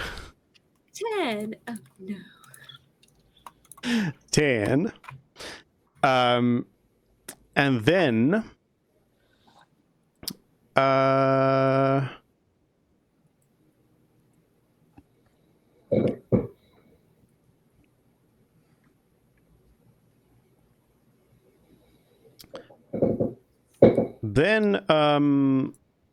out of the thin air. Thin air. Yes, you can see the point from where it comes, celery. Mm-hmm. But you don't see anything that would produce it. But basically a huge cone of fire comes straight at you. Okay. And I'm gonna have you and your dragon make a dexterity saving throw.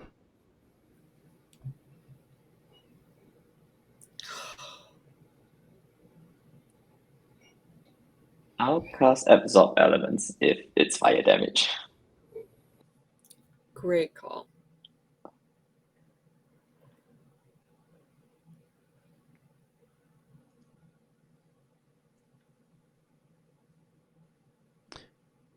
It is. I mean, it's fire. Yes. Okay.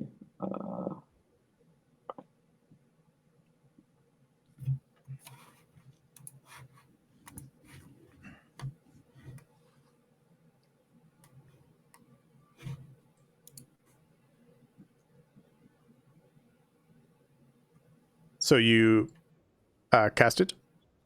Yeah, I cast it. Yeah. Okay. Yeah. I'm just waiting for the damage now. Yeah. So your Draconic Spirit takes the full damage, right?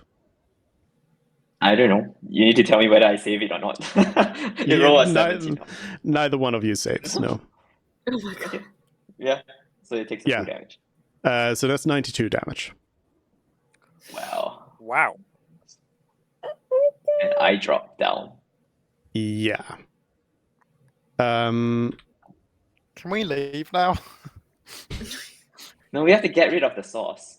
I'm not even sure what is this 92 thing coming from. This is the first combat encounter in this lair. We're so screwed. So wait a minute, you deleted the token. How high up were you? 20 feet. 20. Yeah. Yeah, so you take 1d6 for every 10 feet, so 2d6. 2d6. Yeah. 22. So, I can roll that for you here. 43 plus.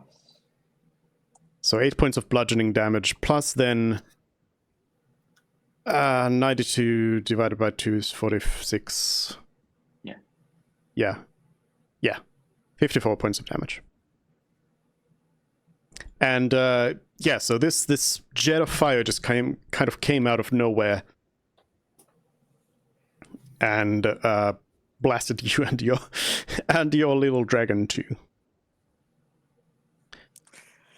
Then it is bone time. Pyros is... Wait, hold on. Pyros, you're in range.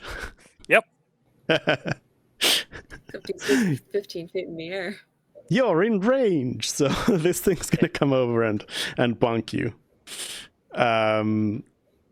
It's gonna come in with its axe, and it's gonna miss, probably, right? You have 15. Yeah, it's missed. Wow. Okay. I got lucky there. It swipes at the air, and you just fly away. Mervyn, it's your turn. I'm gonna use a scroll of vortex warp that I have to go there. Wait, the Vora works, you can't use it on yourself. It has to be another person. What do you mean it has to be another person? Yeah, that's how the spell works. You can't target yourself. What? Around another creature. Another creature. The first thing it says on the spell.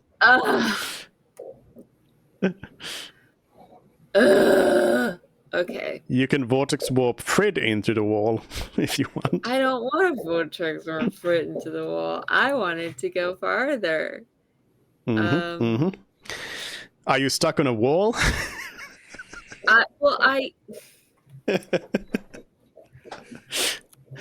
just wanted to move faster, into this area. I guess Dimension Door would do what you're wanting, but yeah, I don't have that. it's also kind of high. Yeah. I'm deciding between dashing or shooting enemies. No, I'm gonna prioritize getting into the mysterious area. So we're gonna just dash 2, 3, 4, 5, 6, 8, 9, 10, 11, 12. Okay, I'm over there now, and Todd will bonk the one right next to it. Mm-hmm. There we go, finally. It explodes into pieces. Great. Todd will then move up there. Oh, wait, that's a line. That's bad. Todd's going to move one more space there. That's good. That's good right there. Sure. Oh, wait. No, wait. I've changed my mind. I don't want Todd there. I don't want Todd there. I want Todd there. That's good. That's good. I don't like the line of Todd and Frid that invites. Instead, there's just a line of Todd and the elemental, but diagonally. Yeah, but not from the snake guys who are the ones Yeah, that's casting true. the line stuff.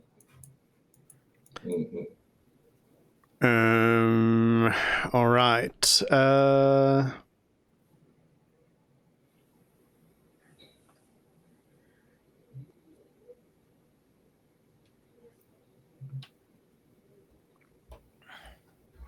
Well,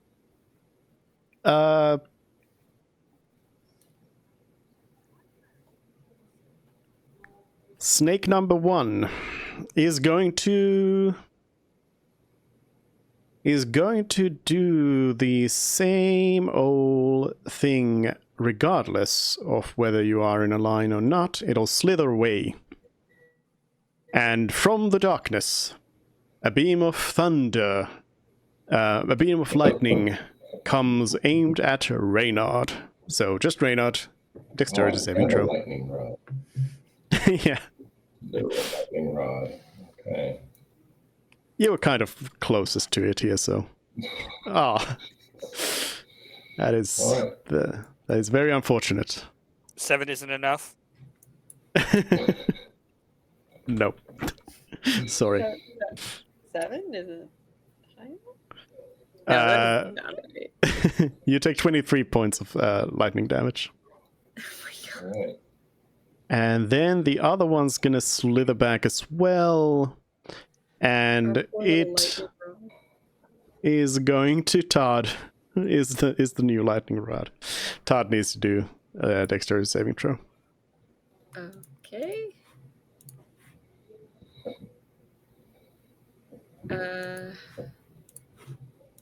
How far does he need to be from Reynard? 10 feet. Oh no, he's 10 feet. Yeah, never it's not- mind. Oh, I got a 19 anyways. That's good. You take 13 points of damage. 13. Oh, Todd, you're not looking good, buddy. And that is Frid. Frid the Fast.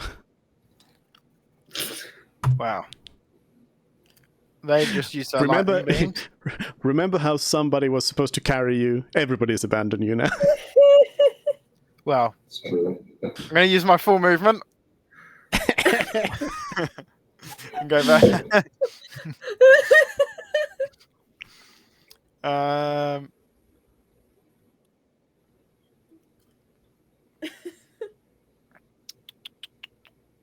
I can't see into the darkness, so I'm going to send a firebolt at the big guy next to Pyros. Mm-hmm.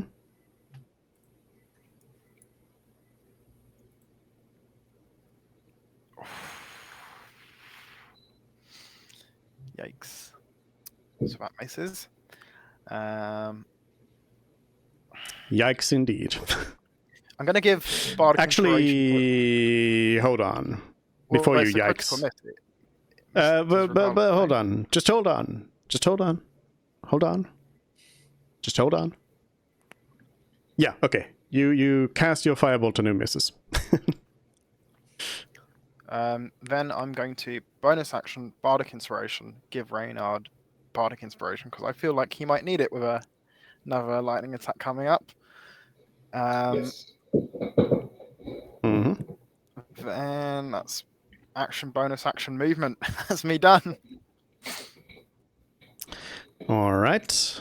We have some dead people in the initiative, and then we have this bone giant that is going to come over to the closest thing there is.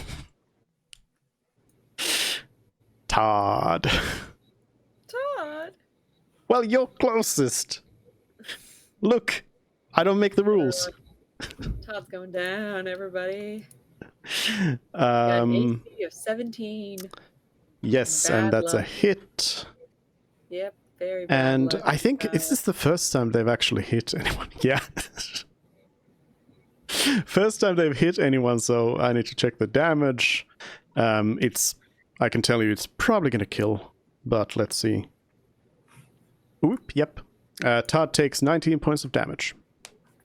Todd's down. Todd, no. Todd, no. So the first one of us falls. I guess technically the dragon conic spirit fell first. Yeah. Yeah. All right. Then it's just Reynard. Save the day. Please. Forward. Grab I have no Todd idea on where your way this. out. So there, and we'll open up using Great Weapon Master on this guy for the first attack. Okay. Yes. Right, so that's 22 damage, and then swing it again. Same target, same tactic. Ooh, probably not so good on the second one. Great Weapon Master means that was a 10. Sweet. Yeah, Great Weapon Master knocks that down to a 10 to hit, but 22 damage from the first strike. All right. Is that all? That's it. Okay. Yep. Then it is a dead person, and then it's a new round, and it's Frid the Elemental.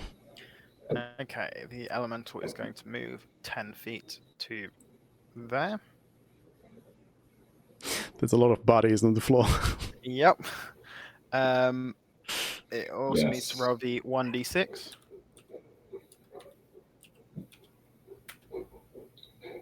Five, so that's not a recharge. So it's just going to do a normal multi-attack, which is 3 scimitar attacks. So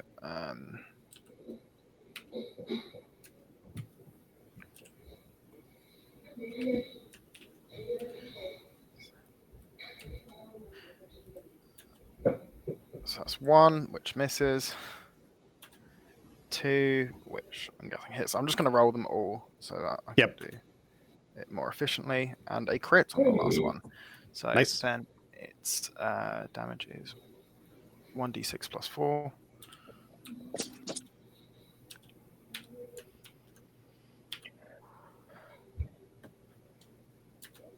So the first one is 7, and the second one, it'd be 2d6 plus 4, right? Yeah? Because you roll your dice twice on a crit? Mhm. Cool. 13. Ooh. Mm-hmm. 20 damage in total. Anything else? I like having the light, so that was actually quite nice seeing when it moved. So he's going to move 10 more feet, using up all his movement to go there to the other side of him, but still be in range. And that'll be the turn. All right. Celery. The thing with the fire cone, it just appeared out of thin air. Yes. The cone of fire just came out of nowhere. Of course, like, right now your I- vision was quickly filled with fire, so...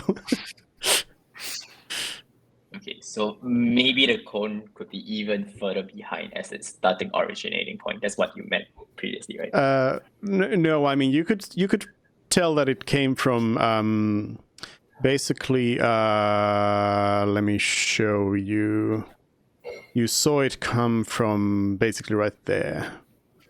And my point here is that the origin of it could have been beyond this 60. It could be like from here, for example.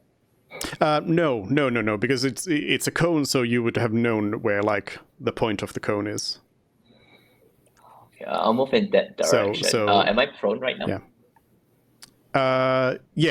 I suppose you are because you fell down. Okay. I'll face that 30 feet here. Could you just mark it? Could you just move me there? Because otherwise I lost the direction. Yeah. Hold on.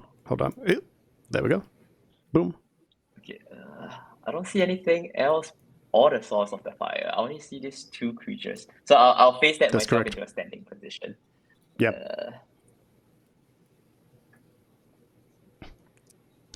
Celery going melee with the enemy backline. Mhm.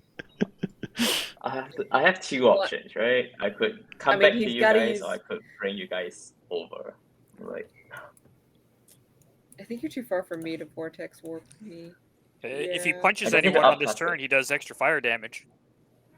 Exactly. the thing is, Absorb elements. You have to use the melee attack on this turn to get the absorb elements extra. I gotta hope Can this you go thing is not your- counter Your fist spell. is flaming. Okay, let's just hope they don't have counter spell. I'll move up to this spot. And then thunder step. That's gonna break some bones. Yeah. I'm worried they will counter spell. Should I just cast it at 4th level? Yeah, I'll cast it at 4th level. Just in case they Were you counter thunder spell. They stepping have to too? roll it. I can thunder step back to you guys. I have 90 feet of thunder step, so I'm like, yeah. Here's my 4th level thunder step. Oh, that's such poor damage, but whatever. Con save. Nobody attempts to stop you from casting your spell. I'm so worried of that stupid fire that where should I go? Spell description is Here. broken. Here. Should I go in the Maybe opposite take cover direction? behind it. Take cover behind it. I can't go in the Attacking opposite it. direction. So because I don't want to be in a line, so I guess the best choice would be like here. Okay, I'll go there. Hi, Mervin. I'll go there. Could you drag me again, and that's the end of my turn? That's the actual description. Just Yeah. Celery just sort of appears with loud thunder right next there. I Like, tried I'm back. scouting, but I have no idea what's the source of this fire cone. I'm not sure if you guys even saw this fire cone, but if you're going up, make sure you have at least 50 health. That's my take on it. Or Pyros could go. You probably don't take any damage from that, right? Or something like that. Oh yeah. Did you remove your HP from your token or your character sheet? It's 68 out of 120. Oh yeah. I wanted because you to have, have, yeah. Yeah. You're right. It is correct. I was like, wait a minute, you didn't take like 9 points of damage. Okay. Then it is a Big Bone who is dead, and Pyros who is alive. So I've kind of tried to figure out how I can do this line without hitting any of the other people that are now kind of in the way. If I move 1 space up, then I have a solid line to be able to hit the 2 of these guys without hitting anyone else. Yeah. And I actually went ahead and added it to my sheet for the moment, just so that that still doesn't do the description. But, alright, so 20 radiant.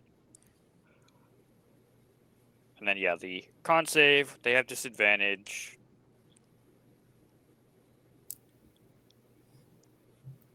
Damage, please. 20, it's up there. Oh yeah. Thank you. And 20 and 20, and this time neither one is able to save. All right. If I recall correctly, to do an opportunity attack, you technically need to see the target. So I can fly another 20 feet away. You are not dead. And that'll end my turn. By the way, is your... Wait. Oh, yeah, because of the sunbeam you are emitting light. That's right. Yes. I was like, why are you lit? But yes. Emitting 30 feet of bright and 30 feet of dim sunlight. Mm-hmm. Which would be really bad if we had any drow in the party. Or very good if you were fighting some vampires. Mm-hmm. Or drow. All right.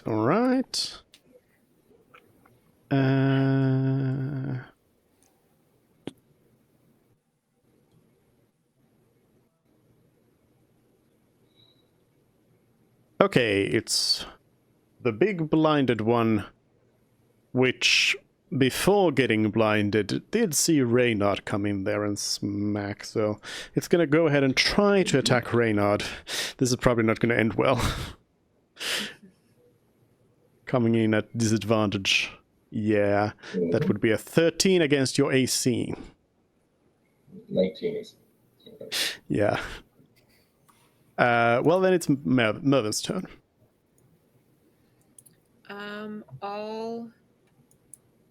Sorry, so what is the plan? Celery came back, so are we You teleporting have a plan? We don't have a plan. I'm still trying to figure out how to get rid of all this animating shit. You guys Yeah, are someone not trying just to get rid came of back it. and said, "Be careful over there." Yeah, to a degree, we're just kind of like staying alive out here on the field, getting zapped by lightning bolts. But yeah, I don't know. Obviously, Yeah, but there's something still some enemies up there. Yeah, they just and keep standing. hitting us, and I don't know what. I'm hesitant to move away from Celery. Why? But I guess I don't know because I can't get I back have no to qualms moving away from you. I have no idea why you would want. He's thinking in case you wanted to do a teleport to try to some kind leave. of escape. Yeah. Yeah. Okay. You definitely know that Celery would just leave you. Yeah. Ready in action to follow Celery. I guess. Fine. I'll just investigate. I'll just. Maybe you want to Man, roll Celery, Arcana what- instead of investigate this time, because I have no idea what's Alright. this source of fire at the top. You also Okay. you also have a gun and some enemies standing there, so you could also just shoot. You know, I could also just shoot. be That useful. is- I'm being very. I'm playing the long con. I see. Well, Yeah. I mean, right. Todd is down, so we could say that Mervin's usual usefulness is down like 80%. I think that's quite a high number to put it at. Some might even say it's not high enough. No. All right, fine. No,